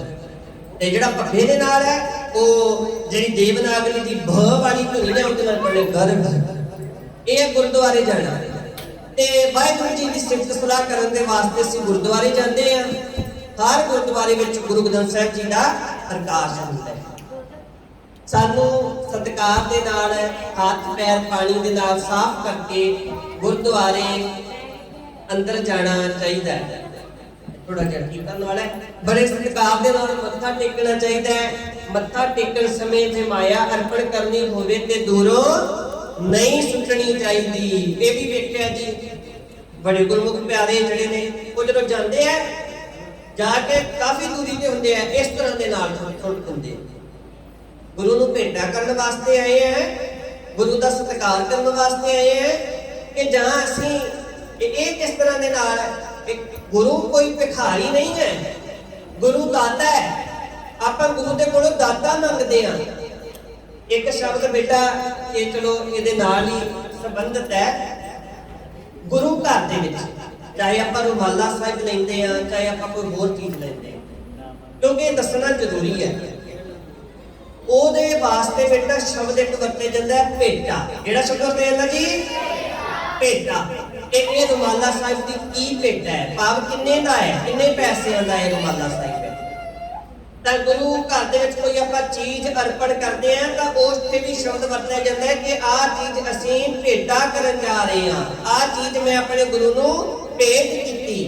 ਉੱਥੇ ਸ਼ਬਦ ਬੇਟਾ ਇਹ ਨਹੀਂ ਆਖਿਆ ਜਾਂਦਾ ਵੀ ਇਹ ਚੀਜ਼ ਜਿਹੜੀ ਮੈਂ ਦਾਨ ਕੀਤੀ। ਬੜੇ ਅੱਜ ਕੱਲ ਨਾ ਕਈ ਵਾਰੀ ਇਹ ਵੀ ਸ਼ਬਦ ਪੜੀਦਾ ਵੀ ਕਈ ਵਾਰੀ ਉਹ ਲਿਖਿਆ ਹੁੰਦਾ ਵੀ ਫਲਾਣੇ ਨੇ ਆਹ ਚੀਜ਼ ਗੁਰਦੁਆਰੇ ਨੂੰ ਦਾਨ ਕੀਤੀ। ਗੁਰਦੁਆਰੇ ਨੂੰ ਬੇਟਾ ਦਾਨ ਨਹੀਂ ਕੀਤਾ ਜਾਂਦਾ, ਗੁਰੂ ਨੂੰ ਦਾਨ ਕਦੇ ਵੀ ਨਹੀਂ ਕੀਤਾ ਜਾਂਦਾ। ਦਾਨ ਤੇ ਦਾਤਾ ਕਰਦਾ ਹੁੰਦਾ ਹੈ, ਆਪਾਂ ਦਾਤੇ ਥੋੜੀ ਆ, ਦਾਤਾ ਗੁਰੂ ਹੈ। ਇਸ ਕਰਕੇ ਗੁਰੂ ਦੇ ਵਾਸਤੇ ਜਿਹੜਾ ਸ਼ਬਦ ਵਰਤਿਆ ਜਾਂਦਾ ਹੈ, ਜਿਹੜੀ ਚੀਜ਼ ਆਪਾਂ ਗੁਰੂ ਵਾਸਤੇ ਖੜਨੀ ਹੈ, ਗੁਰੂ ਨੂੰ ਦੇ ਕੇ ਆਉਣੀ ਹੈ, ਉਹਦੇ ਵਾਸਤੇ ਸ਼ਬਦ ਹੈ ਭੇਟਾ। ਭੇਟਾ ਦਾ ਅਰਥ ਹੁੰਦਾ ਬੇਟਾ ਕਿ ਵਾਹਿਗੁਰੂ ਜੀ ਤੁਸੀਂ ਮੈਨੂੰ ਆਹ ਚੀਜ਼ ਦਿੱਤੀ ਹੈ, ਤੁਸੀਂ ਮੈਨੂੰ ਇੰਨੇ ਜੋਗਾ ਕੀਤਾ ਹੈ, ਮੈਂ ਇੰਨਾ ਸਮਰੱਥ ਬਣਿਆ ਤੇ ਮੈਂ ਤੁਹਾਡੇ ਦਿੱਤੇ ਦੇ ਵਿੱਚੋਂ ਕੁਝ ਦੇਣ ਆਇਆ। ਮੈਂ ਤੁਹਾਡੇ ਦਿੱਤੇ ਵਿੱਚੋਂ ਕੁਝ ਦੇਣ ਆਇਆ। ਇਹ ਨਹੀਂ ਕਿ ਮੇਰੇ ਹੈ, ਕਿ ਤੁਸੀਂ ਮੈਨੂੰ ਦਿੱਤਾ ਹੈ ਸਭ ਕੁਝ। ਇਹ ਸਰੀਰ ਵੀ ਤੇ ਵਾਹਿਗੁਰੂ ਜੀ ਦਾ ਹੀ ਦਿੱਤਾ ਹੋਇਆ ਹੈ ਨਾ ਜੀ। ਇਸ ਕਰਕੇ ਗੁਰੂ ਦੇ ਵਾਸਤੇ ਭੇਟਾ ਸ਼ਬਦ ਵਰਤਿਆ ਜਾਂਦਾ ਹੈ। ਤੇ ਇਸ ਕਰਕੇ ਜਦੋਂ ਪਿੱਛੇ ਫਿਰ ਗੁਰਦੁਆਰੇ ਦੇ ਵਿੱਚ ਆਪਾਂ ਗੱਲ ਕਰ ਰਹੇ ਸੀ ਵੀ ਜਿਹੜੀ ਮਾਇਆ ਹੈ ਜਦੋਂ ਅਰਪਣ ਕਰਨੀ ਹੈ ਪ੍ਰੇਮ ਦੇ ਨਾਲ, ਬੜੇ ਪ੍ਰੇਮ ਦੇ ਨਾਲ ਗੋਲਕ ਦੇ ਵਿੱਚ ਪਾਉਣੀ ਚਾਹੀਦੀ ਹੈ। ਇਹ ਨਹੀਂ ਕਿ ਦੂਰੋਂ ਵਗਾ ਕੇ ਇਸ ਤਰ੍ਹਾਂ ਦੇ ਨਾਲ ਉਹ ਪ੍ਰਵਾਨ ਨਹੀਂ ਹੈ, ਗੁਰੂ ਦੇ ਤੇ ਕੁਛ ਹੁੰਦਾ ਹੋਏਗਾ। ਇਸ ਕਰਕੇ ਪ੍ਰੇਮ ਦੇ ਨਾਲ ਮੱਥਾ ਟੇਕ ਕੇ ਸਾਧ ਸੰਗਤ ਦੇ ਦਰਸ਼ਨ ਕਰਕੇ ਮਨ 'ਚ ਫਤਿਹ ਬੁਲਾਉਣੀ ਚਾਹੀਦੀ ਹੈ। ਫਿਰ ਸੰਗਤ ਵਿੱਚ ਜਿੱਥੇ ਥਾਂ ਮਿਲੇ ਆਰਾਮ ਦੇ ਨਾਲ ਟਿਕ ਕੇ ਬੈਠ ਜਾਣਾ ਚਾਹੀਦਾ ਹੈ। ਫਿਰ ਸੰਗਤ 'ਚ ਬੈਠ ਕੇ ਕੀਰਤਨ ਸਰਵਣ ਕਰਨਾ ਚਾਹੀਦਾ ਹੈ। ਗੁਰਦੁਆਰੇ ਦੇ ਅੰਦਰ ਬੈਠ ਕੇ ਗੱਲਾਂ ਨਹੀਂ ਕਰਨੀਆਂ ਚਾਹੀਦੀਆਂ। ਇਹ ਵੀ ਧਿਆਨ ਦੇਣ ਯੋਗ ਹੈ ਜੀ। ਬੜੇ ਬੱਚੇ ਤੇ ਗੱਲਾਂ ਕਰਦੇ ਆ ਬੈਠ ਕੇ, ਪਰ ਅੰਦਰ ਬੈਠ ਕੇ ਗੱਲਾਂ ਬਿਲਕੁਲ ਨਹੀਂ ਕਰਨੀਆਂ ਚਾਹੀਦੀਆਂ। ਜੇ ਕੋਈ ਗੱਲ ਕਰਨੀ ਹੋਵੇ ਤਾਂ ਸਾਨੂੰ ਬਾਹਰ ਆ ਜਾਣਾ ਚਾਹੀਦਾ। ਇਹ ਵੀ ਵਿੱਚ ਦੇਖੋ ਇੱਕ ਗੱਲ ਇਹ ਵੀ ਲਿਖ ਦਿੱਤੀ ਕਿ ਜੇ ਫਿਰ ਵੀ ਕੋਈ ਜ਼ਰੂਰੀ ਕਰਨੀ ਹੈ ਤੇ ਬਾਹਰ ਆਣ ਕੇ ਕਰੋ। ਤੋ ਇਹ ਧਿਆਨ ਰੱਖਣਾ। ਹਾਂਜੀ, ਅਰਦਾਸ ਵੇਲੇ ਸਾਨੂੰ ਅੱਗੇ ਕਰ ਦਿਓ। ਦੋਵੇਂ ਹੱਥ ਜੋੜ ਕੇ ਅਦਬ ਦੇ ਨਾਲ ਖੜੇ ਹੋਣਾ ਚਾਹੀਦਾ। ਦੋਵੇਂ ਹੱਥ ਜੋੜ ਕੇ ਦੋਏ ਕਰ ਜੋੜ ਕਰੋ ਅਰਦਾਸ। ਦੋਏ ਕਰ ਕਰਦਾ ਤੇ ਹੱਥ ਤਾਂ ਪਾਤਸ਼ਾਹ ਬਾਣੀ ਵਿੱਚ ਕਹਿੰਦੇ ਨੇ ਦੋਏ ਕਰ ਜੋੜ ਕਰੋ ਅਰਦਾਸ, ਤੇ ਦੋਏ ਕਰ ਜੋੜ ਕੇ ਦੋਵੇਂ ਹੱਥ ਜੋੜ ਕੇ ਜਦੋਂ ਦੀਵਾਨ ਦੀ ਸਮਾਪਤੀ ਹੋਏ ਤੇ ਕੜਾਹ ਪ੍ਰਸ਼ਾਦ ਦੀ ਦੇਗ ਲੈਣ ਲੱਗਿਆ ਕਾਹਲੀ ਨਹੀਂ ਕਰਨੀ ਚਾਹੀਦੀ। ਕਾਹਲੀ ਨਹੀਂ, ਪਰ ਤੁਸੀਂ ਸਾਰੇ ਕਾਹਲੀ ਕਰਦੇ ਹੋ ਕਿ ਨਹੀਂ ਜੀ? ਨਹੀਂ, ਆਰਾਮ ਦੇ ਨਾਲ ਬੈਠ ਕੇ ਕੜਾਹ ਪ੍ਰਸ਼ਾਦ ਦੀ ਦੇਗ ਲੈਂਦੇ ਹੋ ਕਿ ਜਾਂ ਏਦਾਂ ਕਰਦੇ ਜੇ ਕਿ ਪਹਿਲਾਂ ਮੈਨੂੰ ਮਿਲ ਜਾਵੇ? ਬੜੇ ਪਿਆਰ ਦੇ ਨਾਲ ਸਤਿਕਾਰ ਦੇ ਨਾਲ ਬੈਠ ਕੇ ਪ੍ਰਸ਼ਾਦ ਲੈਣਾ ਚਾਹੀਦਾ ਹੈ। ਕੁਝ ਬੱਚੇ ਦੇਖੋ, ਤੁਹਾਡੀ ਗੱਲ ਆ ਗਈ ਕਿ ਨਹੀਂ, ਕੁਝ ਬੱਚੇ ਗੁਰਦੁਆਰੇ ਅੰਦਰ ਰੌਲਾ ਪਾਉਂਦੇ ਤੇ ਖੜੇ ਹੋ ਕੇ ਪ੍ਰਸ਼ਾਦ ਲੈਂਦੇ। ਅਜਿਹੇ ਬੱਚਿਆਂ ਉੱਪਰ ਗੁਰੂ ਜੀ ਅਤੇ ਗੁਰੂ ਜੀ ਦੀਆਂ ਸੰਗਤਾਂ ਖੁਸ਼ ਨਹੀਂ ਹੁੰਦੀਆਂ। ਕੁਝ ਬੱਚੇ ਨੰਗੇ ਸਿਰ ਗੁਰਦੁਆਰੇ ਚਲੇ ਜਾਂਦੇ ਨੇ, ਇਹ ਵੀ ਹੁੰਦਾ ਹੈ ਬੇਟਾ। ਇਸ ਲਈ ਨੰਗੇ ਸਿਰ ਗੁਰਦੁਆਰੇ ਜਾਣਾ ਬੀਬੀ ਸਿੱਖ ਬੱਚਿਆਂ ਨੂੰ ਸ਼ੋਭਾ ਨਹੀਂ ਦਿੰਦਾ। ਗੁਰਦੁਆਰੇ ਬੇਟਾ ਜਦੋਂ ਜਾਣਾ ਸਿਰ ਢੱਕ ਚੁੰਨੀ ਲੈ ਕੇ ਲੜਕੀਆਂ ਨੇ ਤੇ ਲੜਕਿਆਂ ਨੇ ਜ਼ਰੂਰ ਦਸਤਾਰ ਸਜਾ ਕੇ ਫਿਰ ਤੇ ਗੁਰਦੁਆਰੇ ਦੇ ਵਿੱਚ ਅਨੁਸ਼ਾਸਨ ਦਾ ਪਾਬੰਦ ਰਹਿਣਾ ਹਰ ਸਿੱਖ ਦੇ ਲਈ ਜ਼ਰੂਰੀ ਹੈ।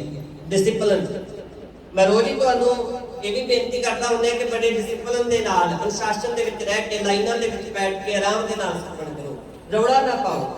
ਇਹ ਤੁਹਾਡੇ ਅਨੁਸ਼ਾਸਨ ਦਾ ਹਿੱਸਾ ਹੈ। ਹਾਂਜੀ, ਇਹ ਗੱਲ ਸਦਾ ਯਾਦ ਰੱਖੋ ਇਹ ਗੱਲ। ਸਿੱਖ ਨੇ ਕੇਵਲ ਇੱਕ ਅਕਾਲ ਪੁਰਖ ਦਾ ਨਾਮ ਹੀ ਸਿਮਰਨਾ ਹੈ। ਕੇਵਲ ਇੱਕ ਅਕਾਲ ਪੁਰਖ ਦਾ ਨਾਮ ਹੀ ਸਿਮਰਨਾ ਹੈ ਜੋ ਸਭ ਨੂੰ ਪੈਦਾ ਕਰਨ ਵਾਲਾ, ਪਾਲਣ ਵਾਲਾ ਤੇ ਮਾਰ ਸਕਣ ਦੇ ਸਮਰੱਥ ਹੈ। ਹਾਰ ਬਿਨ ਕੋਈ ਮਾਰ ਜੀਵਾਲ ਨਾ ਸਾਕੇ, ਹਾਰ ਬਿਨ ਕੋਈ ਮਾਰ ਜੀਵਾਲ ਨਾ ਸਾਕੇ, ਮਨ ਹੋਏ ਨਿਚਿੰਦ ਨਿਸਲ ਹੋਏ ਰਹੀਏ। ਪਰਮਾਤਮਾ ਤੋਂ ਬਗੈਰ ਨਾ ਕੋਈ ਮਾਰ ਸਕਦਾ, ਨਾ ਕੋਈ ਜਿਵਾ ਸਕਦਾ। ਜਿੰਨੀ ਦੇਰ ਤੱਕ ਕਿਸੇ ਦੀ ਉਮਰ ਲਿਖੀ ਹੈ ਉਹਨੇ ਭੋਗਣੀ ਹੈ। ਜਦੋਂ ਵਾਰੀ ਆਉਣੀ ਉਦੋਂ ਹੋਣੀ ਹੈ। ਕੋਈ ਬੇਟਾ ਇਹ ਗੱਲ ਜਿਹੜੀ ਲਿਖੀ ਹੋਈ ਹੈ ਨਾ, ਇਹਦਾ ਇੱਕ ਅਰਥ ਹੈ, ਮਤਲਬ ਹੈ। ਇਹਦਾ ਮਤਲਬ ਇਹ ਹੈ ਕਿ ਕਈ ਵਾਰ ਇਹ ਹੁੰਦਾ ਨਾ ਕਿ ਸਾਡੇ ਤੇ ਕੋਈ ਵਿਪਤਾ ਬਣ ਗਈ, ਕੋਈ ਬੰਦਾ ਬਿਮਾਰ ਜ਼ਿਆਦਾ ਹੋ ਗਿਆ ਤੇ ਸਾਡੇ ਲੋਕ ਕੀ ਕਰਦੇ ਆ? ਗੁਰੂ ਗੋਬਿੰਦ ਸਾਹਿਬ ਜੀ ਦਾ ਆਸਰਾ ਛੱਡ ਕੇ, ਸਤਿਗੁਰੂ ਦੀ ਓਟ ਛੱਡ ਕੇ ਦੇਹਧਾਰੀਆਂ ਦੇ ਵੱਲ ਤੁਰ ਪਏ ਤੇ ਸ਼ਾਇਦ ਇਹ ਬਾਬਾ ਬਚਾ ਲੇਗਾ। ਤੇ ਪਰ ਉਹ ਬਾਬਾ ਕਿੱਥੋਂ ਬਚਾਏਗਾ? ਬਾਬੇ ਨੇ ਤੇ ਆਪ ਚਲਿਆ ਜਾਣਾ ਇੱਕ ਦਿਨ। ਬਾਬੇ ਨੇ ਤੇ ਆਪ ਇੱਕ ਦਿਨ ਚਲਿਆ ਜਾਣਾ। ਪ੍ਰਮਾਤਮਾ ਹੀ ਮਾਰਨ ਵਾਲਾ ਹੈ, ਉਹ ਹੀ ਜਿਵਾਲਣ ਵਾਲਾ ਹੈ, ਜੀਵਨ ਦਾਨ ਉਹ ਹੀ ਦੇਣ ਵਾਲਾ ਹੈ। ਉਹਦੇ ਤੋਂ ਬਗੈਰ ਹੋਰ ਕੋਈ ਦੂਜਾ ਨਹੀਂ ਹੈ ਬੇਟਾ। ਇਸ ਕਰਕੇ ਜਿੰਨੀ ਕਿਸੇ ਦੀ ਉਮਰ ਲਿਖੀ ਹੈ, ਜਿੰਨੇ ਕਿਸੇ ਦੇ ਸਵਾਸ ਲਿਖੇ ਹੋਏ ਨੇ, ਉਹਨੇ ਭੋਗਣੇ ਨੇ। ਜਦੋਂ ਉਹਦਾ ਵੇੜਾ ਹੋਣਾ ਉਹਨੂੰ ਜਾਣਾ ਹੀ ਪੈਣਾ। ਕੋਈ ਨਹੀਂ ਰੋਕ ਸਕਦਾ, ਕੋਈ ਸੰਸਾਰ ਦੀ ਤਾਕਤ ਉਹਨੂੰ ਰੋਕ ਨਹੀਂ ਸਕਦੀ। ਪਰਮਾਤਮਾ ਕਾਲ ਵਾਹਿਗੁਰੂ ਦੇ ਬਖਸ਼ੇ ਹੋਏ ਸਵਾਸਾਂ ਦੇ ਨਾਲ ਹੀ ਆਦਮੀ ਆਉਂਦਾ ਹੈ ਸੰਸਾਰ ਦੇ ਉੱਤੇ। ਉਹ ਸਵਾਸਾਂ ਦੀ ਪੂੰਜੀ ਲੈ ਕੇ ਜਿੱਦਣ ਉਹਦੀ ਸਵਾਸਾਂ ਦੀ ਪੂੰਜੀ ਖਤਮ ਹੋ ਜਾਂਦੀ ਹੈ ਤੇ ਚਲ ਜਾਂਦਾ ਹੈ। ਇਸ ਕਰਕੇ ਇਹਦੇ ਵਿੱਚ ਕੋਈ ਦੋ ਰਾਏ ਨਹੀਂ ਹੈ। ਕੇਵਲ ਅਕਾਲ ਪੁਰਖ ਦਾ ਸਿਮਰਨ ਕਰਨਾ ਹੈ, ਕਿਸੇ ਹੋਰ ਨੂੰ ਮੰਨਣਾ ਨਹੀਂ। ਗੁਰੂ ਗ੍ਰੰਥ ਸਾਹਿਬ ਜੀ ਨੂੰ ਆਓ, ਮੱਥਾ ਟੇਕੋ, ਅਦਬ ਕਰੋ, ਸਤਿਕਾਰ ਕਰੋ, ਬਾਣੀ ਪੜੋ, ਵਿਚਾਰੋ, ਜੀਵਨ ਦੇ ਵਿੱਚ ਕਮਾਓ। ਇਹੀ ਮਨੁੱਖਾ ਜੀਵਨ ਦਾ ਲਾਭ ਹੈ। ਉਹ ਤੇ ਉਮਰ ਤੇ ਜਿੰਨੀ ਕਿਸੇ ਦੀ ਲਿਖੀ ਉਹਨੇ ਉਨੀ ਭੋਗਣੀ ਹੈ। ਵੱਧ ਕੋਈ ਭੋਗ ਨਹੀਂ ਸਕਦਾ। ਇੱਕ ਵੀ ਵੱਧ ਸਵਾਸ ਕਿਸੇ ਨੇ ਵੀ ਨਹੀਂ ਲੈਣਾ। ਗੁਰੂ ਗ੍ਰੰਥ ਸਾਹਿਬ ਜੀ ਤੋਂ ਬਿਨਾਂ ਹੋਰ ਕਿਸੇ ਦੇਹਧਾਰੀ ਨੂੰ ਗੁਰੂ ਨਹੀਂ ਮੰਨਣਾ। ਦੇਹਧਾਰੀ ਨੂੰ ਗੁਰੂ ਨਹੀਂ ਮੰਨਣਾ। ਅੱਛਾ ਬੇਟਾ, ਦੇਹਧਾਰੀ ਕੀ ਹੁੰਦਾ ਹੈ? ਦੇਹਧਾਰੀ ਸ਼ਬਦ ਤੇ ਲਿਖਿਆ ਹੋਇਆ ਹੈ। ਦੇਹਧਾਰੀ ਸ਼ਬਦ ਦਾ ਕੀ ਮਤਲਬ ਹੈ?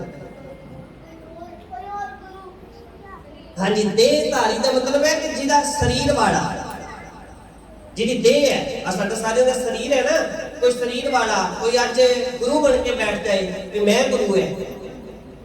ਜਿੱਦਾਂ ਕੋਈ ਪਖੰਡੀ ਕਿੰਨੇ ਨੇ ਆਪਣੇ ਆਪ ਨੂੰ ਗੁਰੂ ਖਵਾਉਣ ਵਾਲੇ, ਤਾਂ ਉਹਨੂੰ ਗੁਰੂ ਨਹੀਂ ਮੰਨਣਾ। ਕੇਵਲ ਮੱਥਾ ਗੁਰੂ ਗ੍ਰੰਥ ਸਾਹਿਬ ਜੀ ਦੇ ਅੱਗੇ ਟੇਕਣਾ, ਉਹਦੇ ਅੱਗੇ ਮੱਥਾ ਨਹੀਂ ਟੇਕਣਾ। ਅੰਮ੍ਰਿਤ ਵੇਲੇ ਉੱਠ ਕੇ ਇਸ਼ਨਾਨ ਕਰਕੇ ਤੇ ਵਾਹਿਗੁਰੂ ਦਾ ਨਾਮ ਸਿਮਰਨਾ ਹੈ, ਫਿਰ ਗੁਰਬਾਣੀ ਦਾ ਪਾਠ ਕਰਨਾ, ਨਿਤਨੇਮ ਕਰਨਾ। ਬੇਟਾ ਨਿਤਨੇਮ ਦੋ ਸ਼ਬਦ ਨੇ। ਨਿਤਨੇਮ, ਨਿਤ ਦਾ ਅਰਥ ਹੈ ਹਰ ਰੋਜ਼, ਨੇਮ ਦੇ ਨਾਲ। ਹਰ ਰੋਜ਼ ਜਿਹੜਾ ਨੇਮ ਦਾ, ਹਰ ਰੋਜ਼ ਦਾ ਜਿਹੜਾ ਕਰਮ ਹੈ ਉਹਨੂੰ ਨਿਤਨੇਮ ਆਖਿਆ ਜਾਂਦਾ ਹੈ। ਨਿਤ ਦਾ ਨੇਮ ਤੇ ਨਿਤਨੇਮ ਕਰਨਾ। ਫਿਰ ਸਿੱਖ ਨੇ ਗੁਰਬਾਣੀ ਪੜ੍ਹਨੀ ਹੈ। ਗੁਰਬਾਣੀ ਦਾ ਪਾਠ ਕਰਨ ਸਮੇਂ ਕਾਹਲੀ ਨਹੀਂ ਕਰਨੀ। ਪਿਆਰ ਦੇ ਨਾਲ, ਸਤਿਕਾਰ ਦੇ ਨਾਲ, ਮਨ ਜੋੜ ਕੇ, ਸਮਝ ਵਿਚਾਰ ਕੇ ਸ਼ੁੱਧ ਪਾਠ ਕਰਨਾ ਚਾਹੀਦਾ ਹੈ। हाँ जी, सिख ने हर रोज गुरुद्वारे जाके कीर्तन कथा श्रवण करके लाहा लेना। सिख ਲਈ धार्मिक स्थान केवल गुरुद्वारा ही है, और कोई नहीं है। केवल गुरुद्वारा ही सिख ਦੇ ਲਈ धार्मिक स्थान है। सिख ने आपस ਵਿੱਚ ਮਿਲਣ ਵੇਲੇ ਕੀ ਬੁਲਾਉਣਾ ਜੀ?